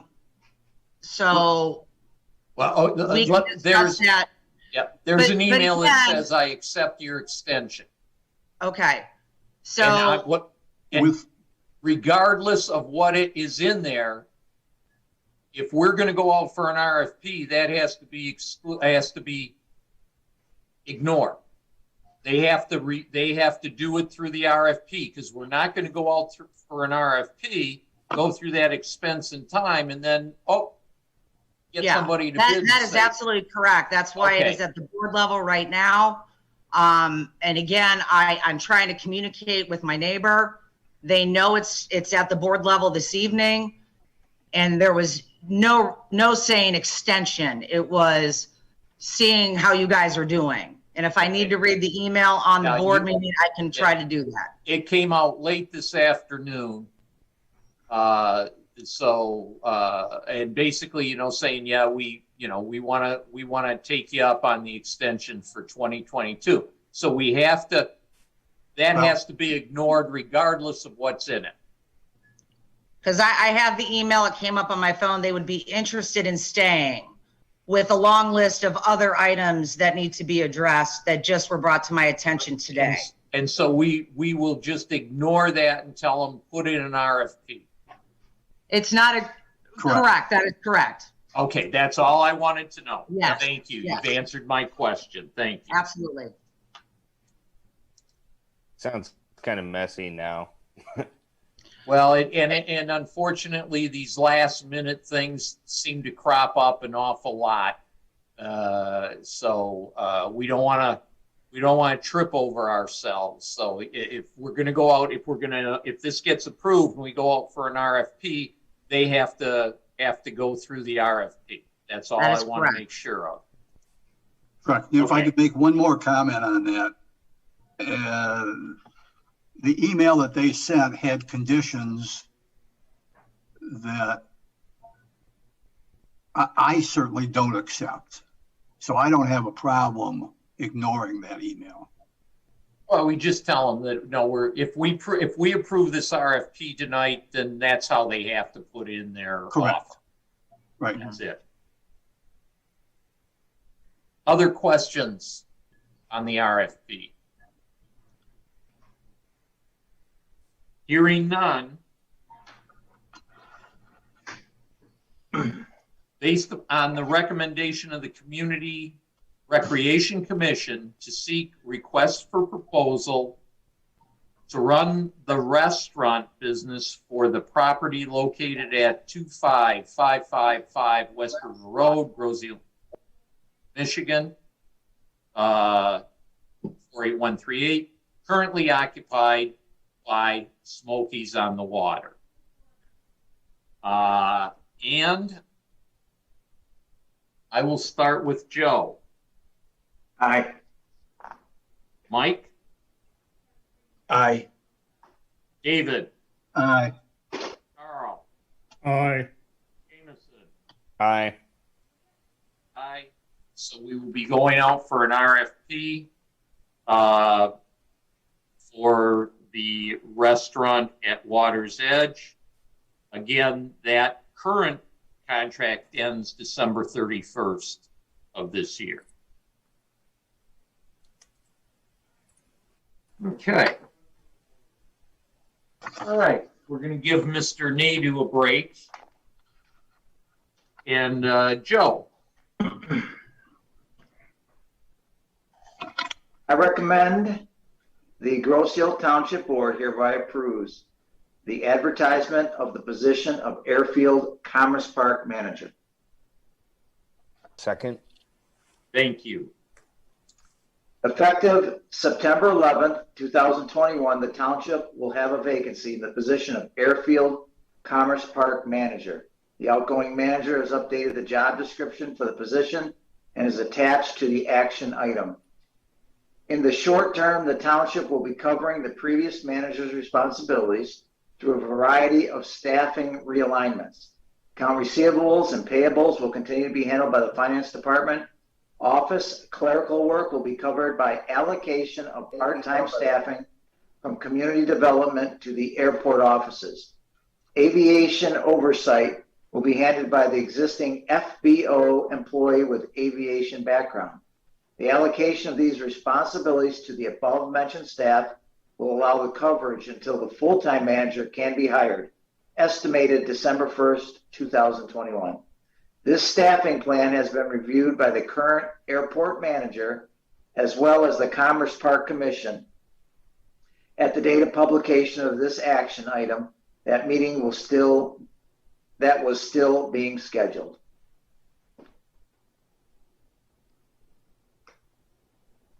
Okay. So the Commerce Park Commission has not seen this yet. Is that correct? Mr. Supervisor, if I may really quickly, if that's all right. Yeah, go ahead, Derek. Yeah. I was going to get to you anyway. Yep. There was a subsequent action item that was updated that isn't reflected in the portal for whatever reason. The Commerce Park Commission meeting did take place, I think that following Thursday or something like that. So that did take place, and they confirmed this design for so we can negate that. Yeah, and also there were some adjustments to the part-time staffing allocations based upon some union concerns. So the part-time individual that's working in the airport office is actually a new part-time individual who is slated to be there for the 3 months between now and when a new airport manager is in place. There were some concerns about moving a community development part-timer up to the airport office. So that's a change from the publication of this action item as well. Okay. My one question to you, Derek, is have you reviewed that updated job description and is it okay with you? Yeah, it's fine by me. Both the Commerce Park Commission chairman, myself, the airport manager all went through that together and everybody was okay with that. So, okay. Thank you. Other questions, if any? Seeing none, We have a motion that the Groseal Township Board hereby approve the advertisement of the position of Airfield/Commerce Park Manager. Mr. Porcelli. Aye. Mr. Yeager. Aye. Mr. Bletcher. Aye. Mr. Jarecki. Aye. Mr. Nadu. Aye. And I vote aye. So we will be advertising for a new manager at the airport. Thank you. And number 5, I'm going to do this action item since we don't have a liaison to communication. But I will leave it up to Derek and actually Brian to talk about. The motion is to authorize that the Groseal Township Board authorize the purchase and installation of a TC1 TriCaster by Advanced Lighting and Sound in the amount of $16,162. Second. Thank you, sir. And Derek, can I bring you in or should I bring Brian in to talk about this? Brian, you'd be the best. Yeah, I'll take it. Basically, the history on this is this is replacing an older unit that was installed in 2010 that is running on a Windows XP operating system, which obviously, as of 2014, is no longer being supported by Microsoft. So after 11 years, we're just looking to upgrade. This is basically our main component that our meetings are created on before they go out. So this is probably the most important piece of equipment we have. Without it, we wouldn't be running meetings. So basically, that's where we're at. It's still running at the moment, but obviously we're prepared to move forward with something new. I received 5 quotes on it, budgeted $20,000, and this is obviously coming well underneath that. So now, and is this for streaming? Is this used for streaming the meetings, or is it for TV? So this unit basically is what we create the meeting to push out to everything. This goes to cable. I mean, this is our main component to create it before it goes anywhere. And this particular new unit with 11 years of technology upgrades can now stream to 2 different, it's an encoder that can stream out, which the current one does not. So I own 2 separate encoders at the moment that we have to set up each meeting. This would also negate that. So. Okay, very good. Other questions? Would it enable hybrid meetings? Could we be in the boardroom and someone ask us a question on Zoom and the public watching see both or either? That's not necessarily. We'd probably need, that would be something else that we would need to upgrade to get to that. We could do a hybrid right now. I mean, we did a hybrid when we did the budget meeting back in April. You know, I mean, we had to set up a laptop to make it work, but we could do it. Even right now, we could do a hybrid meeting where maybe we don't actually have Zoom video, but where they could phone in and that they would be heard in the boardroom over the speakers. Currently, we could do that. So.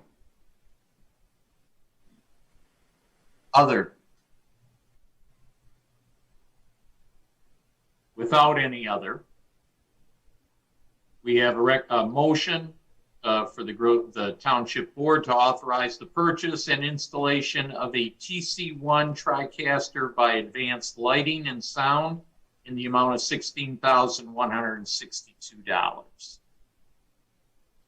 And I will start with Mr. Jarecki. Yay. Yay. Yay. Mr. Yeager. Aye. Mr. Porcelli. Aye. Mr. Fletcher. Aye. Mr. Nadu. Aye. And I vote aye. Another new thing for you, Brian.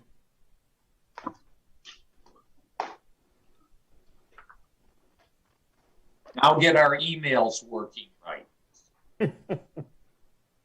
All right, thank you. Now we come to our added action items. Joe, action item number 6, which I believe is regarding the MDOT taxiway. Okay. The taxiway. I move the Grosse Ile Township Board, based upon a recommendation by the Grosse Ile Airfield Commerce Commission and Airfield Commerce Park Manager, hereby authorize Michael Duker to sign contract number 2021-0834 between MDOT Aeronautics and Grosse Ile Township for the reconstruct of Taxiway A East design. The cost of the above reference contract shall not exceed $260,112, of which the township share shall not exceed 2.8%, which is $7,361. Second. Is there I'm sorry, Jim. Yeah, is there an issue with Mike? Yes, there is. Yeah, you know what? Yes, there is. He can't sign anything. Right, so can I do a friendly amendment to have authorizes Derek Thiel to sign contract number? Yeah, you can do that. My suggestion would be to either have the clerk or the supervisor sign it, because they're the signatory for them. Yeah. Okay. Yeah. How about Supervisor Jim Budney instead of Michael Duker as a? That's fine. Is that okay? That's fine. Support. Okay. So we changed the name. Can't hear you, Jim. Yeah, you're not talking into your mic. Yeah. We changed the name on this, and we had a second on the friendly amendment. So, Joe, as we know, Joe being the liaison, had to put the motion forth. But Derek, do you know more about this maybe than Joe does? Yeah, I can explain it a little bit. Somebody second it though, Jim? Yeah. He did. Jameson seconded. I'm sorry. And Carl seconded the friendly amendment. Okay. Jim? Yes. If I could, point of order, if I have what I think needs to be a friendly amendment to that motion, can it be tacked on to the one that Joe made? Or does it have to be a separate? You'd make a friendly amendment after the discussion of why you think it needs to be there. Okay. So we have our discussion first, and if we have to adjust it, that, we will do that. That was obvious that Mike Duker had to be replaced. Right. So I think we're at a position here for questions or concerns regarding this. Derek, you were going to give us a little background. Yeah, this contract is for the engineering work, or it's for the funding associated with the engineering work for the repaving and lighting work on Taxiway Alpha. So Taxiway Alpha is your east-west taxiway, and it's really just the work, the engineering for the lighting and repaving of the taxiway east of the center taxiway. With 1735 shut down, there's no real need at this point to repave the west end of that taxiway. So this is just basically the east side of it. And basically you do the engineering work first, and then in the next construction season, you would do the actual repaving of that taxiway. So, and under the airport program, grant matches are anywhere from 2.5% up to 5% cost share. So 2.8% is actually a really good cost share on the engineering portion of the taxiway paving project. The township, by taking these dollars, you have to enter into a contract with MDOT and FAA. So that's what that contract is that you see attached to this action item. Okay. Do you know why this has to be done I think the date we had was it had to be signed by tomorrow. Are you familiar with the mandate to have this executed by tomorrow? All I know is that it exists, and it's either a factor of the contract with the engineer or more than likely the funding aspect. So the MDOT has a rolling 5-year capital improvement project list, and each community or each community's airport or airport in general falls within that capital improvement list. If you don't execute your grant agreements within a certain point in time, they take your funds and they reallocate it to, or they allocate it to a different member airport. So they, I think, want all their contracts in at a given time, so they know that there's obligations for those funds, so they know whether they need to obligate them to a different airport or not. So that would be my suspicion on this. Okay, and I don't mean to always go first here, but I had a few problems. One, the airport commission meeting was in August, and this didn't even make it to our regular. It had to be an add-on, and now it's by being an add-on and with the date, we basically have to do this, or as you said, we're going to lose this funding. Having said that, the action item says various dollar amounts will be, shall not exceed. But if you read the contract, it clearly states that these amounts are estimates and that the final amount could be greater than this. So I have a problem with the way that's stated. And it makes me wonder if the contract was read when the item was put together.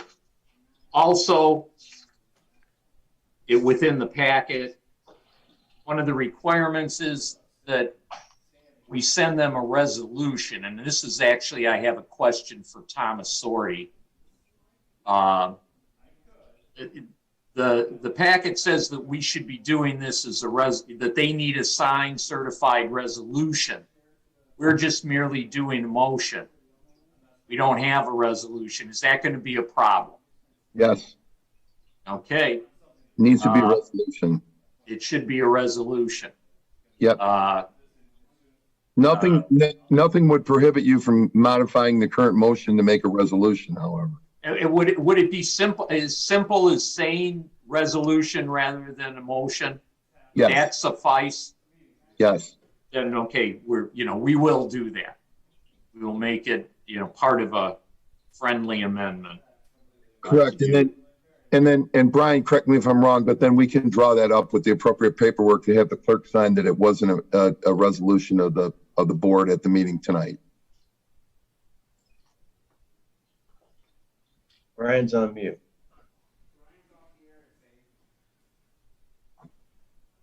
Mr. Brian. You guys can move on. I'm sorry. I was in the control room. I apologize for that. So my comment was they want to move the motion to a resolution. I told them they could move it to a resolution, and then we could draw up the paperwork to have that resolution certified by the clerk for them to add to the contract. Correct. Yep. Yes. No problem. Okay. All right. Good. Jim, can I ask you one thing? Sure. So, all right, even Tom, if you're still there. So it has to be one or the other. You can't have both, correct? Correct. Correct. Correct. Either you're doing a motion or you're doing a resolution. It can't be both. So luckily, all we have to do when we'll make a friendly amendment to say, instead of a motion by the township board, a resolution by the township board. And that will take care of that aspect of it. And you're doing roll call vote anywhere, right? So that covers it, correct? Right. So we still hit the time limit. Okay. I don't know. I mean, obviously I would think we need some wording, because what we're saying in our resolution is we shall not spend more than $7,300 for Groseal, and the contract states that $7,300 is an estimate, and the final amount will be what it is, you know, based on add-ons, or if we were to get lucky, less, and less is never a problem. I'm worried about more. Do we? So Mr. Supervisor, if I might, Yes. So if you're saying it doesn't exceed, it will not exceed that amount, any exceedance would have to come back to the Township Board for approval. I think in the case here, the likelihood of an exceedance is limited. It's not like a construction project where you might have a change order. This is a professional service, so it's a scope of work. It's pretty good that it's going to be this, and we can handle it simply by coming back and asking for another action item, asking for more money if we need it. Yeah, and my experience has been that when there has been an exceedance on a contract like this, usually the state or the Fed step up and they make up the difference, and your responsibility is only the sponsor portion of that, which would be 2.8% of whatever that change order is. But I wouldn't expect a change order to happen here. So I think you're okay with that verbiage, and we would just come back to you if there was an exceedance of that, which is highly unlikely. That's fine. I'm comfortable with that. Thank you, Derek. Anybody else? Yes, Derek. So, but if we have a hard number in there that requires us to go back to the board if for whatever reason they exceed the contract amount, would that preclude us? Would they preclude us based on that for eligibility for this? I mean, could that kill it? That hasn't been my experience, though. Okay. Because I wouldn't think so. Mike, their contract is the one that says these are just estimates, and that your final, your final, I'm just looking for it now. The project cost participation is to be considered an estimate. The actual shares of the project costs will be determined at a time of financial closure. So it's through their own thing that they're saying these could change. So if we have to come back and come up with more, it's going to be a small amount. If it's 7,000 for the bulk, it's going to be a small amount. Yeah, I just want to make sure we have the opportunity. That's all. I agree. I agree, and that we know what we're getting into. So we can. Oh, I'm sorry. I was just going to say, in my mind, we've already changed Duker's name. We're good with the not to exceed language at this time, and we just need to change the motion to proposal. I'm sorry, to resolution. Those are the things so far. And Jim, if there is an overage, and Derek says it has to come back to the board for a vote, it still comes out of count 5810, which is the airport, correct? Correct. It still would. So yes. Okay. Yes. I'm good. Okay. Thanks. Okay. Thanks, Tom. Anyone else? All right. You want me to bring this up later? What?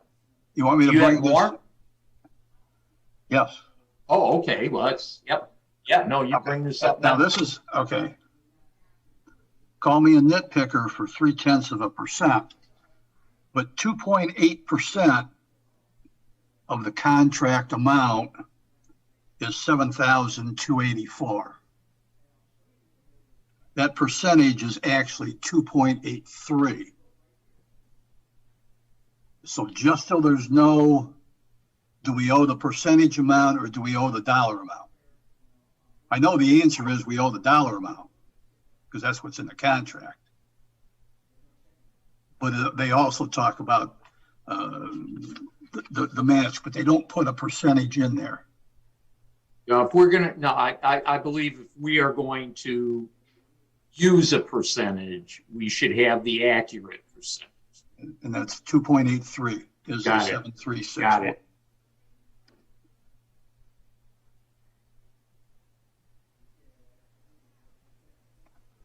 So I believe at this point, if there's no other questions,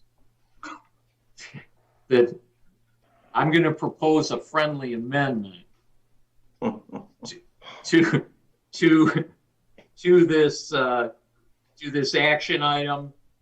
And since we have so many things, it'll be the action item will read a resolution of the Groseal Township Board based on the recommendation by the Groseal Airfield Commerce Commission and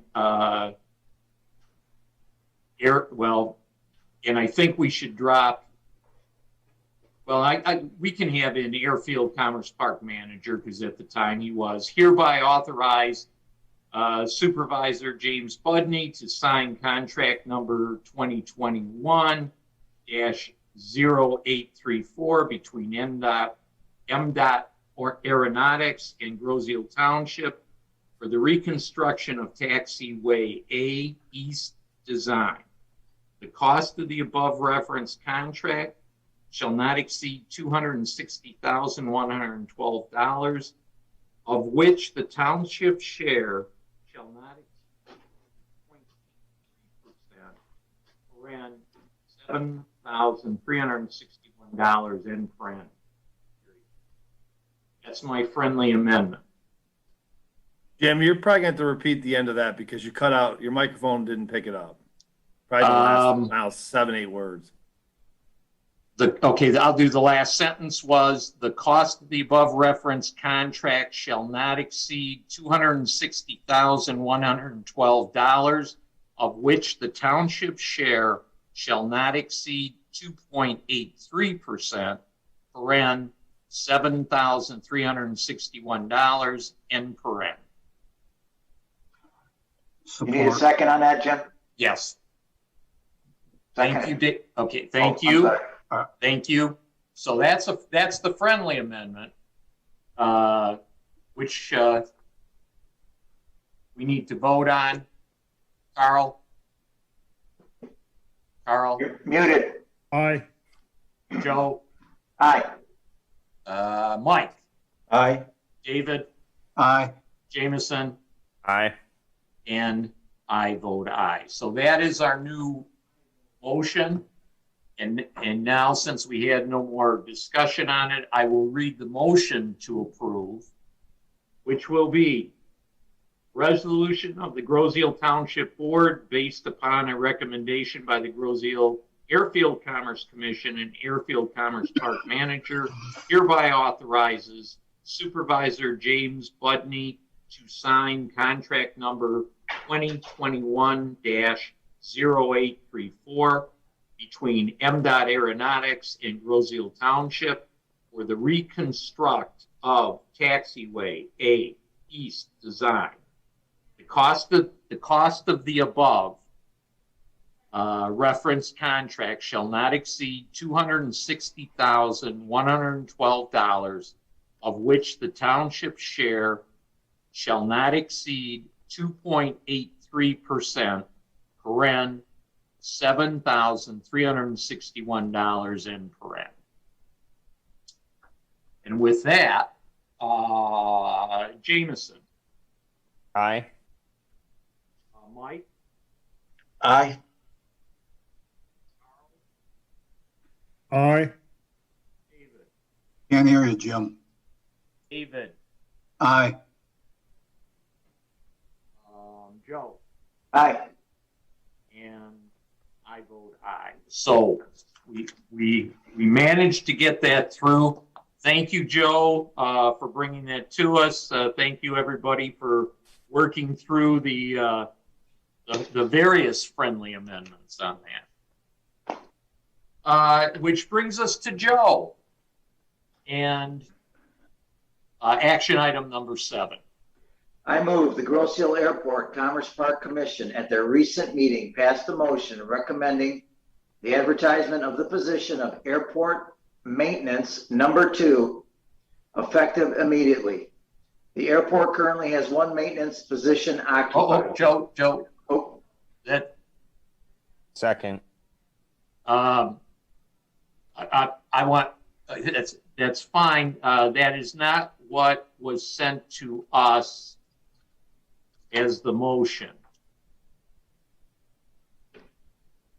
So. Let me read the above. I'm sorry, Jim. Yeah. Please, yeah. Okay, let me read the above. I move based upon a recommendation from the Grosse Ile Airport Commerce Park Commission, the Grosse Ile Township Board hereby authorizes the advertisement first internally and then externally, if necessary, the position of Airport Maintenance 2. Thank you. A second on that, please. Support. Thank you. Okay, Joe, go. All right, I apologize on that. I skipped it. The Grosse Ile Airport Commerce Park Commission at their recent meeting passed a motion recommending the advertisement of the position of Airport Maintenance 2 effective immediately. The airport currently has one maintenance position occupied. The individual in that position is eligible for retirement. In the interest of departmental stability, it was recommended to proceed with filling the current vacant since 2013 maintenance number 2 position. Although the position is not currently spelled out in the Airport Commerce Park's current budget, the Commerce Park Commission and Airport Administration has confirmed the budget availability to cover the salary and benefits. This is a union position that be required to be advertised internally first. If no union employees from the departments apply for the position, or those that apply are not qualified for the position, the position will be advertised externally. Questions by anyone?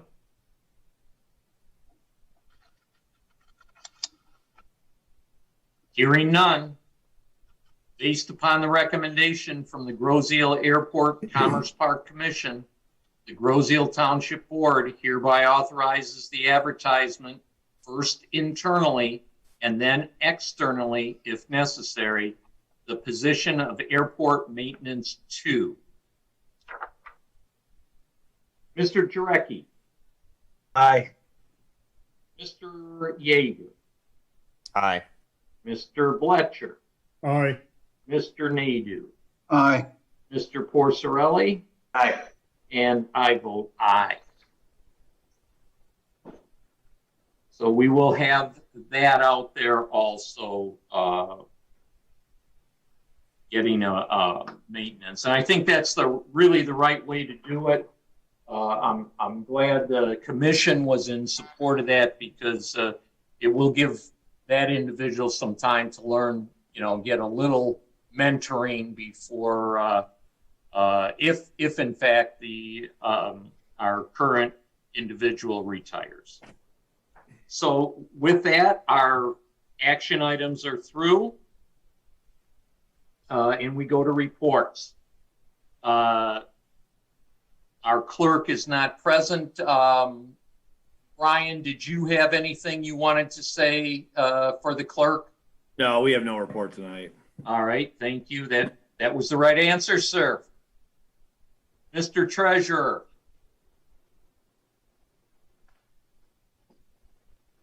Thank you. From the Finance Office, for the month of July, Grosse Ile Township had a total of $14,601,000 invested in various accounts, which generated interest income of $222, at an average interest rate of 0.0276%.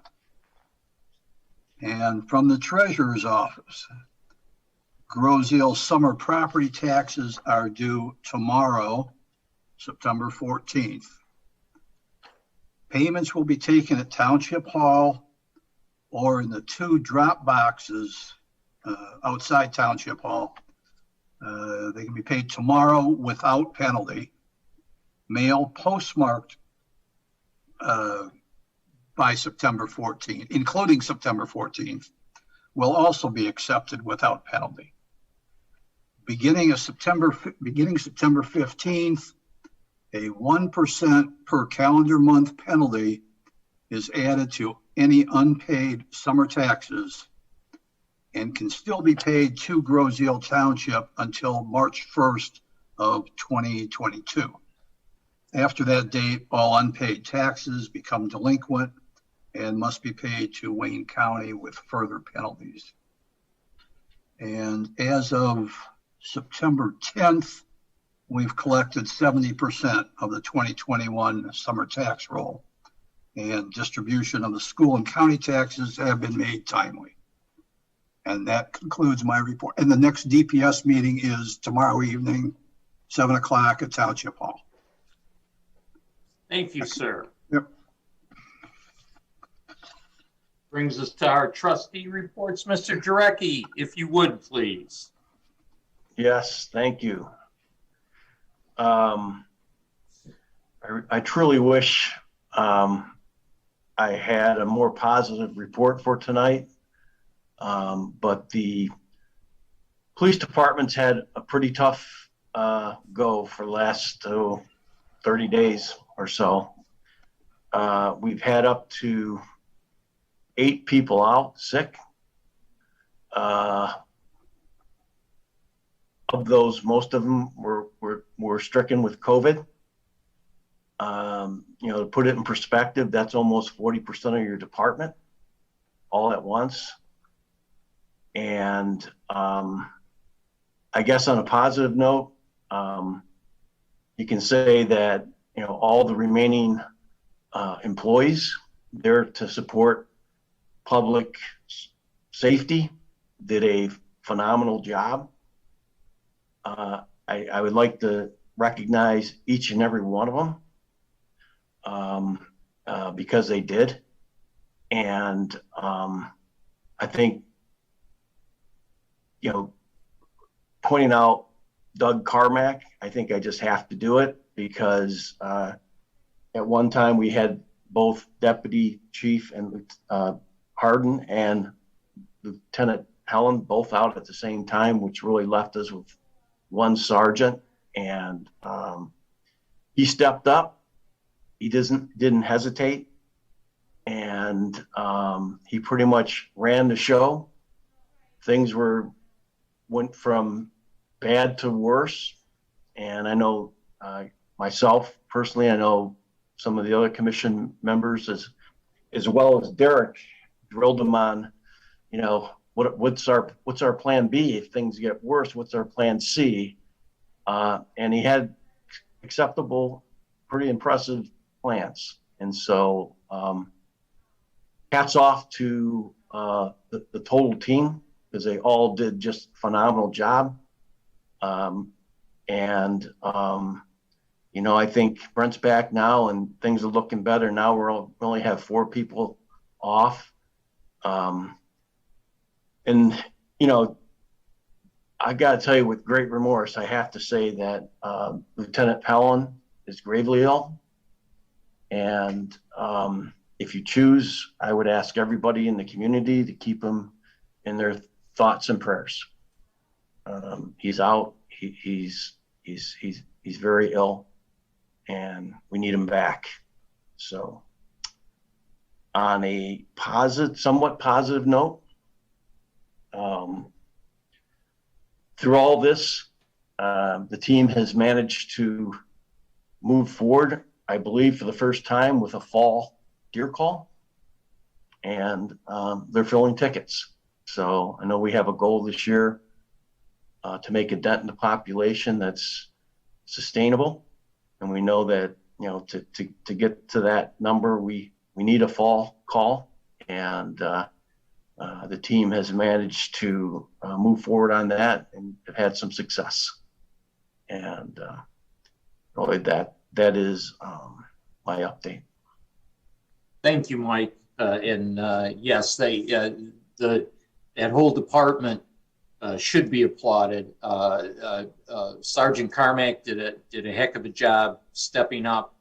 When you lose that many people, and I would guess for the most part the residents didn't even notice that, but that's because of how hard the other police officers stepped up and did double shifts and everything they could to keep that department running. So they absolutely deserve the residents' applause as well as ours.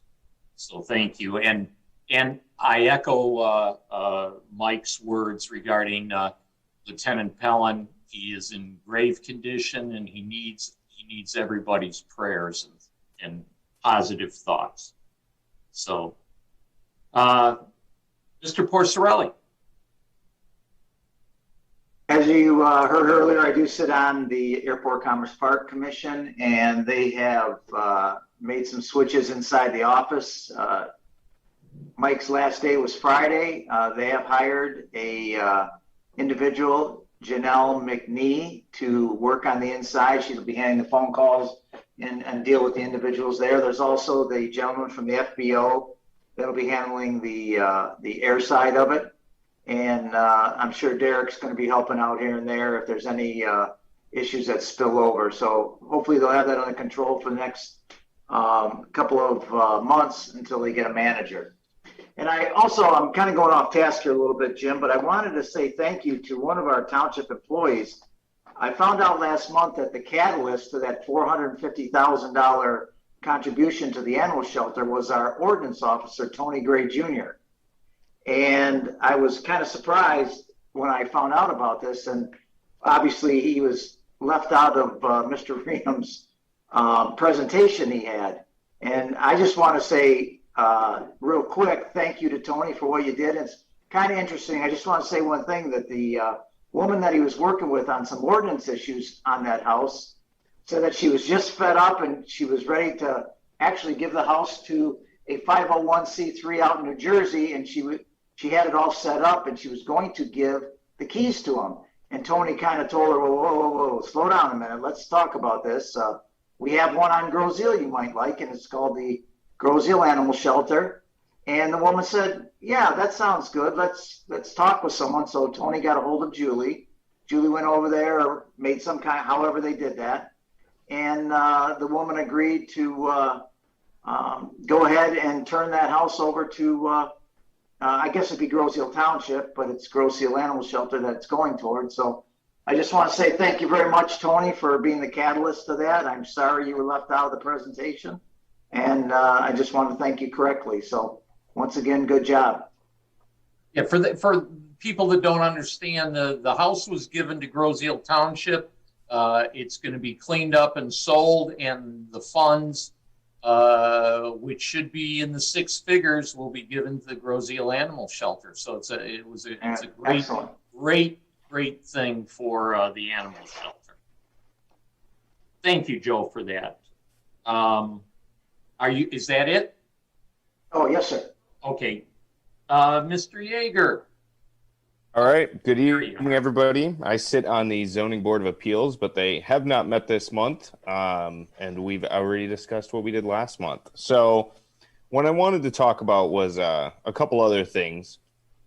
Currently, we receive, as the Township Board packets ahead of time, which was one of the discussion items I wanted to enable tonight, which hopefully I'll be able to talk about next month with the board writ large. But I would like to see packets being made available to the public when they're made available to the board. They are public documents, nothing in it secret, and that would enable the public to come and speak to us at the meetings in a more understanding way, and also enable the individuals to know what issues they should come and talk about. So the only other thing I wanted to mention was I wanted to apologize to the police commission regarding former manager Reham's letter.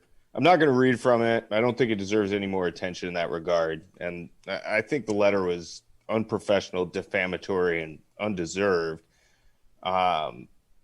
I believe our police commission, as well as our other commissions, to be comprised of professional individuals, and that all of them have the best interests of our township at heart. In fact, I consider commission recommendation to be a pretty big deal. In fact, that's what swayed my vote on the DDA director combination with the community development director earlier, was the recommendation of the DDA. So it's my hope with the appointment of the new township manager, Mr. Thiel, that we can put this bizarre event behind us and move forward working in the best interests of the people of this island. And I know the police commission spoke ardently at their last meeting, and I respect them for that. So let's all move forward from there.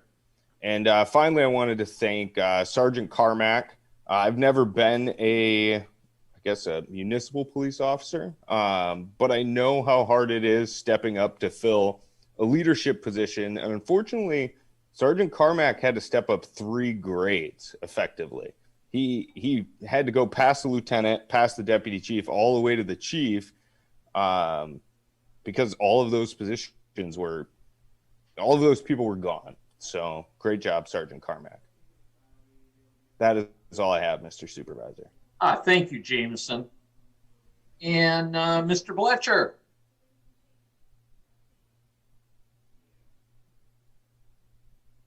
You're on mute, Carl. That's okay. Let's keep him on mute. Sorry about that. I wanted to follow up on Jameson's comments for a second. Doug Carmack has done an outstanding job, truly a professional, and has worked very hard. One of the people behind the scenes, though, that also does a terrific job for the department is Ruth Kalidas, and she is the administrative secretary. When we have had chiefs, deputy chiefs leave in the past, Ruth has been the duct tape that holds everything together, the gorilla glue, and I think she deserves to be noted as well for the work that she has done for the department. Ruth is tireless, indefatigable, and is just an absolute key member of the department. And I expect that she has been part of the solution, a big part of the solution. I also understand that various personnel were offering to work to switch shifts, that it didn't matter whether they had just worked 8 hours, they were willing to pick up an extra shift or whatever was necessary. It was truly a inspiring moment, and something, frankly, where morale was inspiring. The people that, and everyone stepped forward. There was a willingness to just push forward and get the job done without all of the constraints on contract or considerations as to how many hours an individual has worked in the last week or the last month. But I did want to take a moment to express appreciation for what Ruth has done as well. I have the privilege of sitting on 2 commissions. One is the Bicycle Pedestrian Advisory Commission. We did have a study session with Mary Bowling, who is with the Downriver Linked Greenways. Mary Bowling is proposing the engineering study of a bike path that will connect the Parkway Bridge to Bellevue along West River. That is along the east or west side of the Groseal Golf and Country Club. That would be the first hole. And then coming up Bellevue from the Trenton Channel all the way to Meridian Road. And that would be going by the Groseal Municipal Course, known as Water's Edge, and then the Groseal Golf and Country Club. She wants to do a presentation to the Township Board at the next board meeting. And Derek and I have spoken to her about that and hope to make such a presentation, allow her to do that so that the community can understand what the engineering study would entail. We are having a second, proposing to have a second meeting with Groseal Golf and Country Club to let them know exactly what is being proposed by the engineering study. But we'd like to have the entire board involved in understanding what is being proposed and what could possibly happen. There is no money for funding groundbreaking or putting any asphalt down, but this is an engineering study, which is the beginning of feasibility to see what can be done. And hope to present that to the board at the next meeting. The second thing, which is Carl, if I may interrupt you for a second on that study, I think it's important to note that it's not costing Groseal anything for that. That is correct, and the reason for the study is, or the presentation is twofold. Number one, to bring the board and the community up to speed, and number two, the money that is coming from a grant, no matching funds, 100% grant has to be presented by October 1st. So we either have a commitment by then or we do not have a feasibility study. And again, there is no cost to the township, but we want to have everybody on board and understand that there is a feasibility study being done in the form of engineering. So that'll be coming to the next board meeting in September. And as exciting as Dump the Junk program. You recall that we did not have a Dump the Junk program last year. Years before, we've had 1 and 2 programs. This year, we are going back to Dump the Junk, Find a Treasure. That is scheduled for Saturday, October 2, from 9 a.m. to 4 p.m. at the Department of Public Services Yard, 8555 Grow Road. And the dumpsters that are being provided this are available for those of you to dispose items that cannot be picked up through the normal curbside program in place with priority waste. This, however, excludes commercial contractors.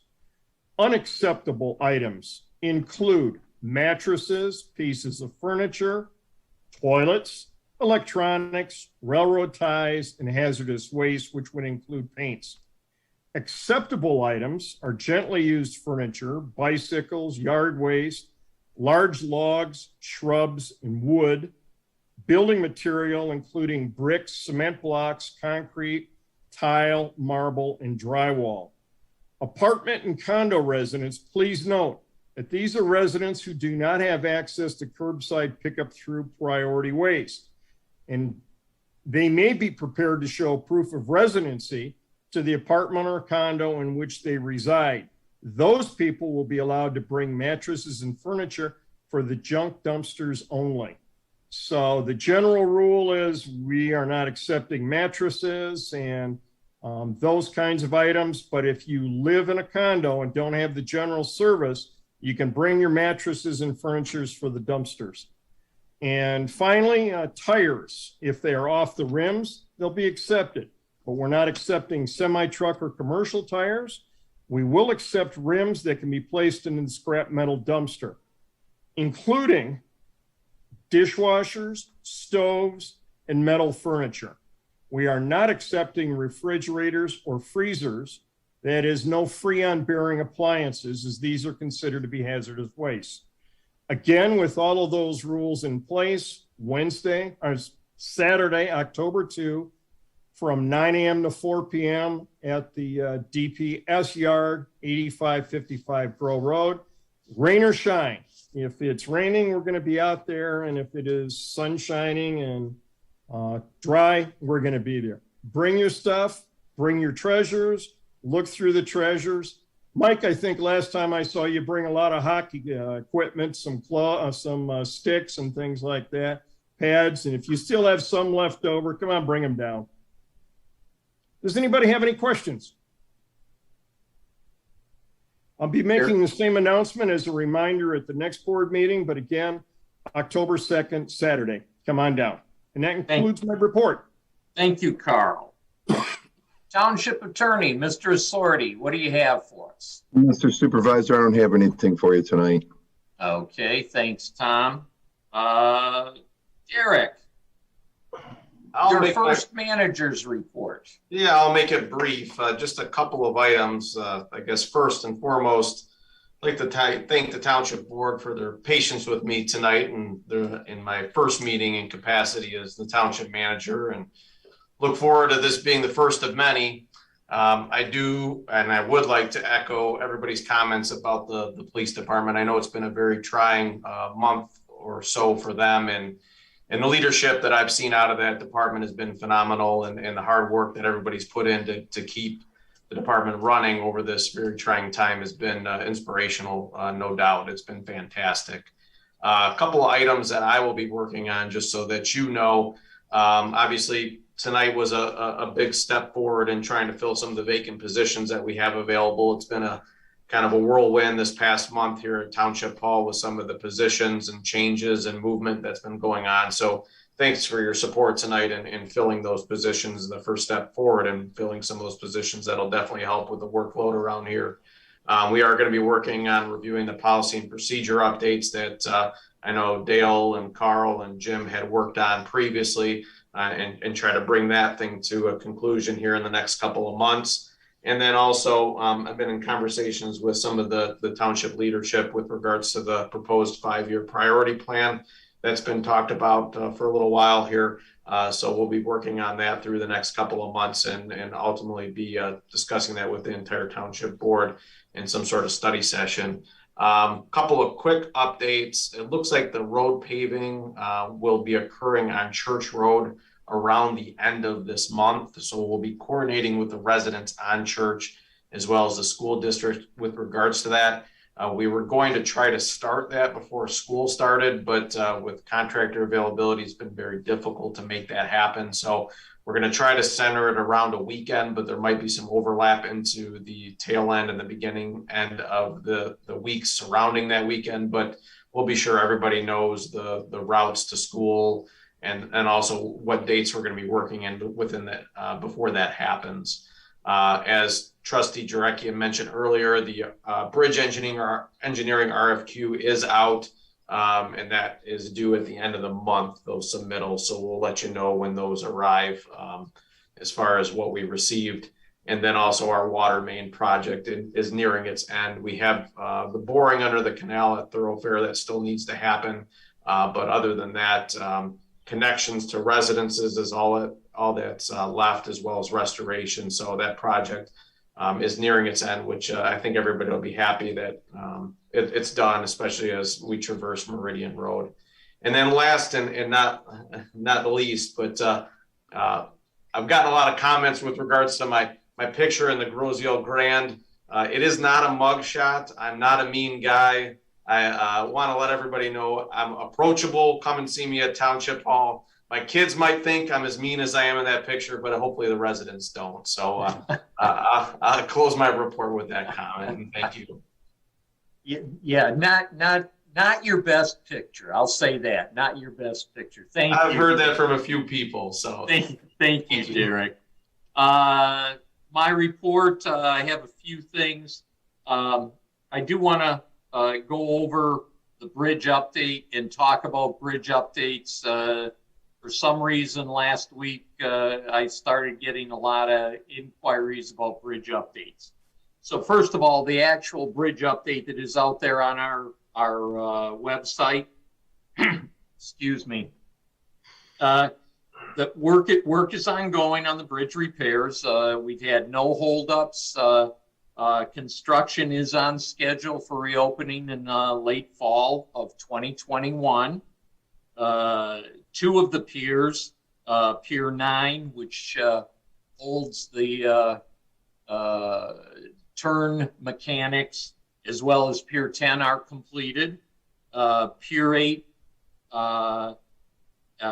is expected to be completed within the next 2 weeks. Once that's done, they will move to Piers 2 and 4, work on those simultaneously, and finish off with Pier 6. Coordination has started with CA Hull, who is the structural contractor, to come back on the bridge and finish up the structure repairs that they needed to do. They were taken off when it became apparent that the bridge should not have anything on it. They will be coming back on with the new piers under them done. So that will be happening in the near future, end of September, I believe, early October. So that's all, which is on schedule to get us done by late fall. The updates are provided on Groziel, our website, on Township Facebook, and on GI Connect, as well as Wayne County's webpage for DPS. Although I've been told their updates are not necessarily up to date. So we will be talking to them about that to try and make sure that they have the latest up there. Having said that, way back when work started on the bridge, the actual work started, we told everybody that we were going from our weekly discussions with Wayne County to at least monthly discussions, depending on what was happening. And so far it has been monthly discussions. That is where we get our information. That is what we put out to the people. We put it out as soon as we get it. Anything that happens, it goes out immediately. It was interesting that when we were doing the weekly meetings and updates, people were complaining that we weren't saying enough. Now, this past week, I've been getting a number of emails saying, we need a weekly update, even if you're just going to say they're working. I don't believe there's really a lot to putting out an update that says work's still going on. I think it's a lot easier for you to assume work's going on unless we come out with something that says work has stopped for some reason. And so far, everything has been going as planned. Everybody should be very pleased with that. We will continue to put out our updates as we get them, and on our available platforms. And as I said before, if there is something that happens in between our minimal meetings, which are once a month, the county will be contacting us, we'll be meeting, and we'll be putting out that information. So whatever you see on our website is the latest information that we have. Nothing's being held back. Nothing's being waiting for a month to pass to say anything more. When we get something, it goes out. So you can rely on our website for the latest on the bridge update. And don't forget, most of the work's going on underwater, so there's not hundreds of people on the bridge, although very shortly you should be seeing people on the bridge from the structural contractor. So that's our bridge information. I also wanted, we had sent a letter to the Coast Guard regarding the toll bridge and its openings. We had put out what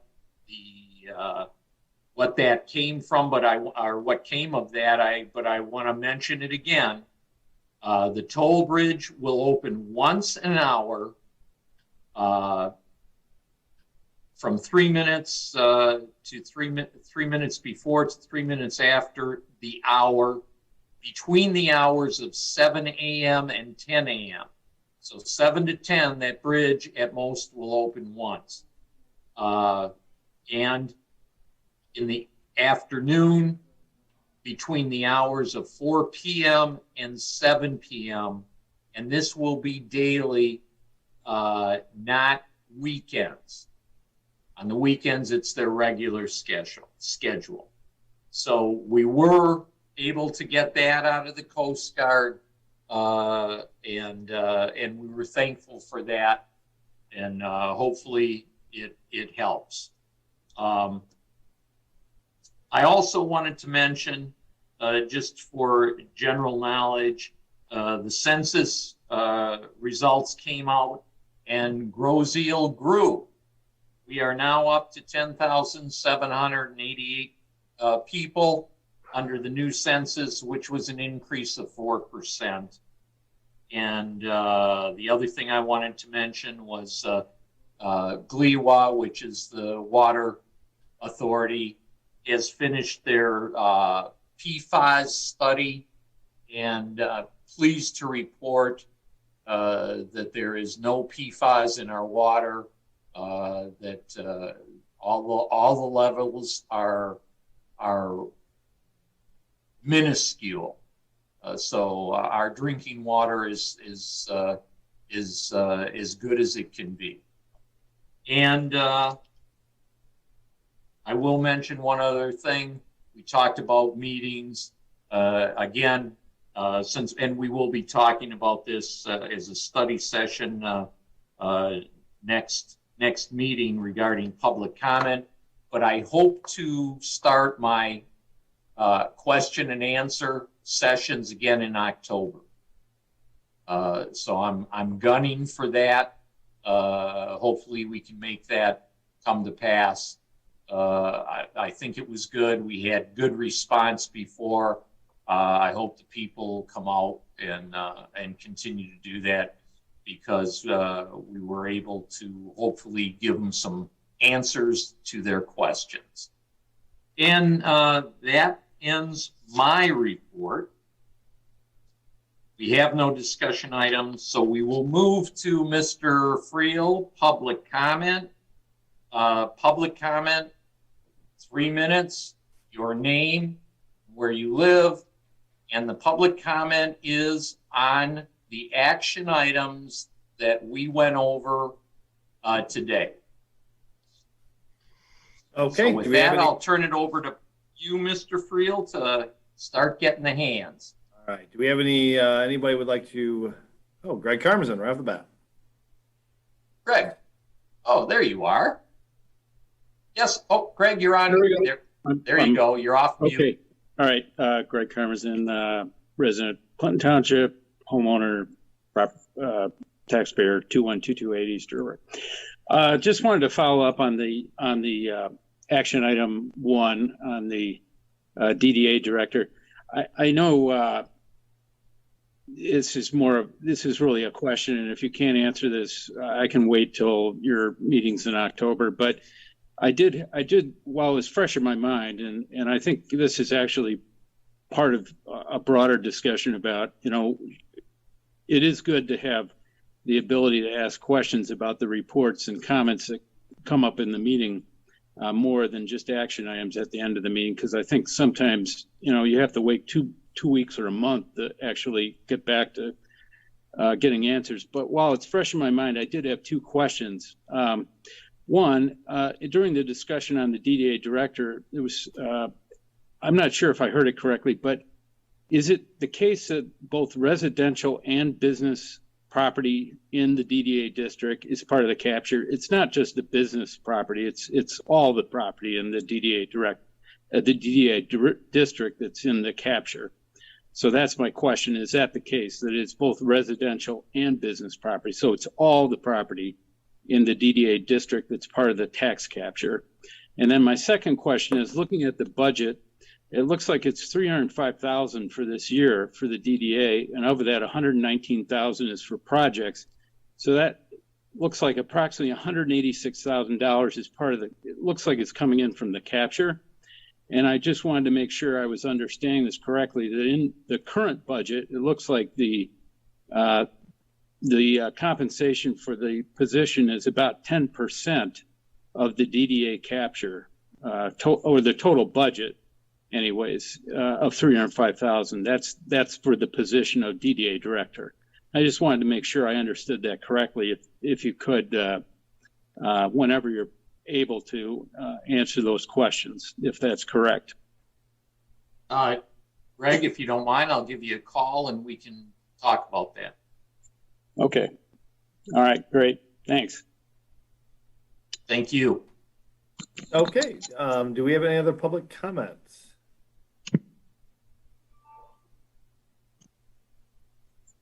Judy Mega. Hi, everybody. Judy Mega, 24655 Lafayette. I would like to make a couple comments on the action item on the analog meters.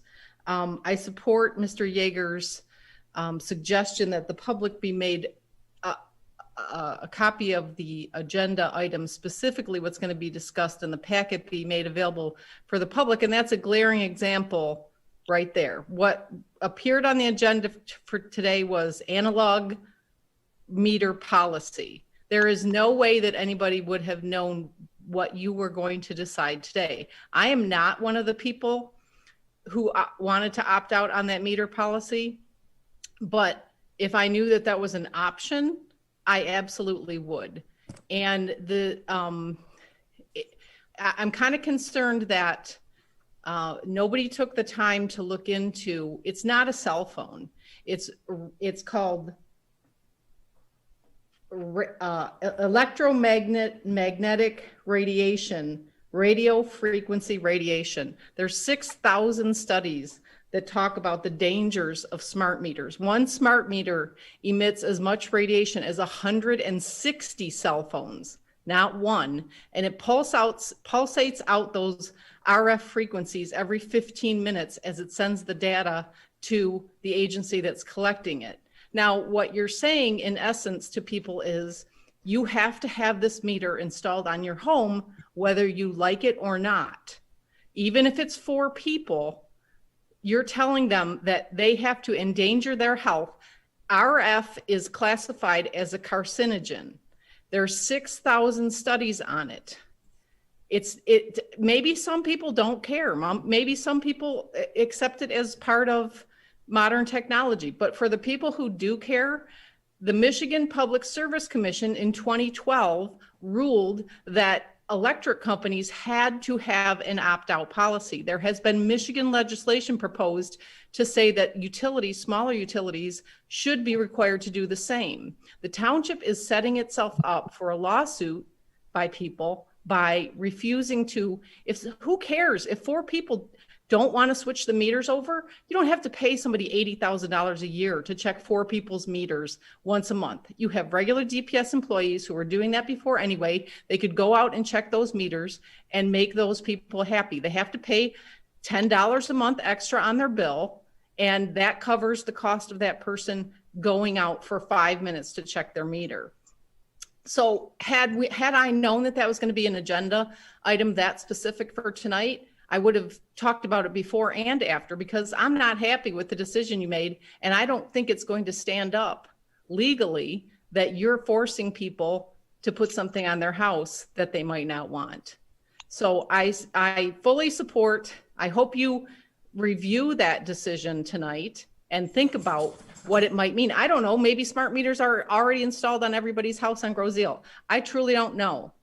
But it's something that people are concerned about, and I wish that better attention was given to that issue. So thank you. Thank you, Judy. Okay, do we have any other public comment? John Sabat. Mr. Sabat, how are you this evening? Okay, sorry I was late. I was at the Ann Arbor. Anyway, Mike, I just want to echo what you said about the police officers. I'd like to have maybe 15 seconds of silent prayer, Supervisor, in this meeting for all the officers that give themselves to protect us, and they need all the prayers we can give them. Is that okay? That's fine. Thank you.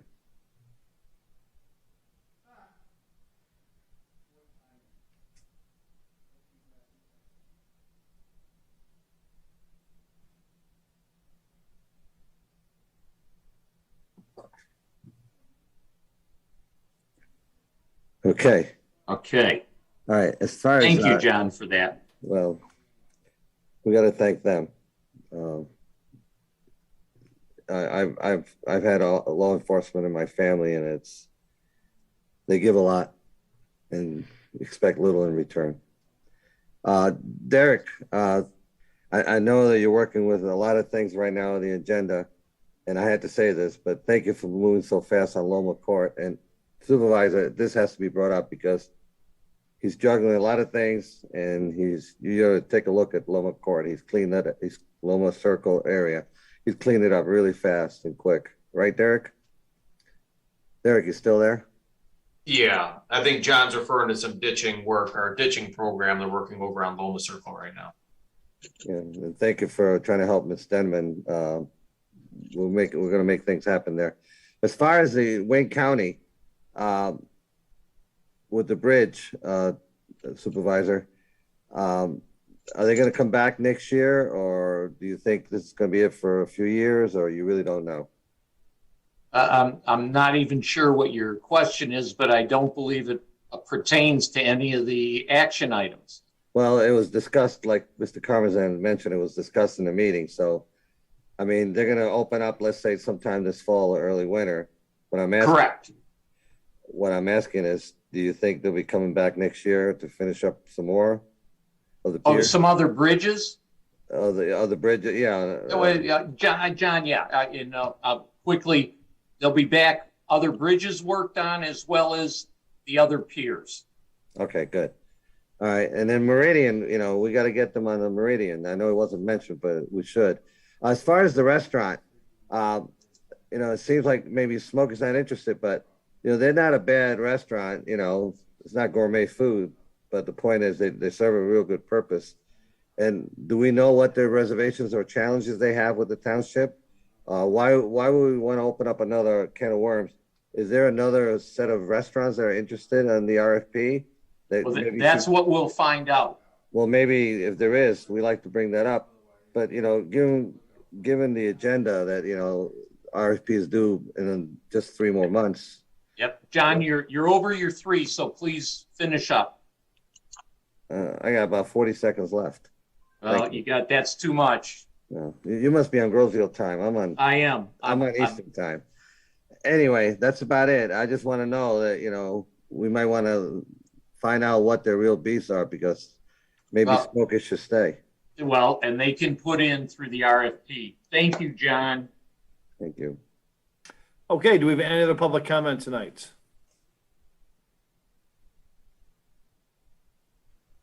I am not seeing any. Jim, can I ask you a question on a public comment? Sure.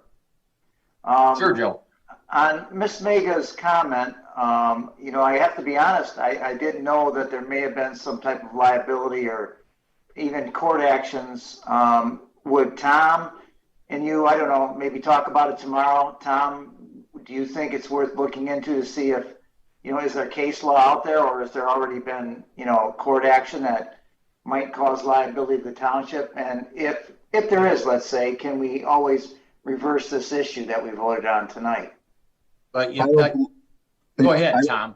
I don't believe what you voted on tonight will cause liability to the township, but I'll be happy to go over it with the supervisor. This is a recurring issue that's happened in most of southeastern Michigan now for several years. So, but I'll be happy to discuss it with the supervisor. Yeah, it was something that we looked at. Obviously, we always look at, on everything, we look at liability. Obviously, that's a main concern. Okay, well, thank you for looking into it. Sure. That's good, Tom. I get to talk to you tomorrow then, right? He's not All right. smiling. With no other comments, looking for a motion. Motion to adjourn. Or We have a motion and a support. All in favor? Aye. All opposed? Good. Thank you, everyone, for attending, and thank you, board. Talk to you guys later. Good night. Good night. Right.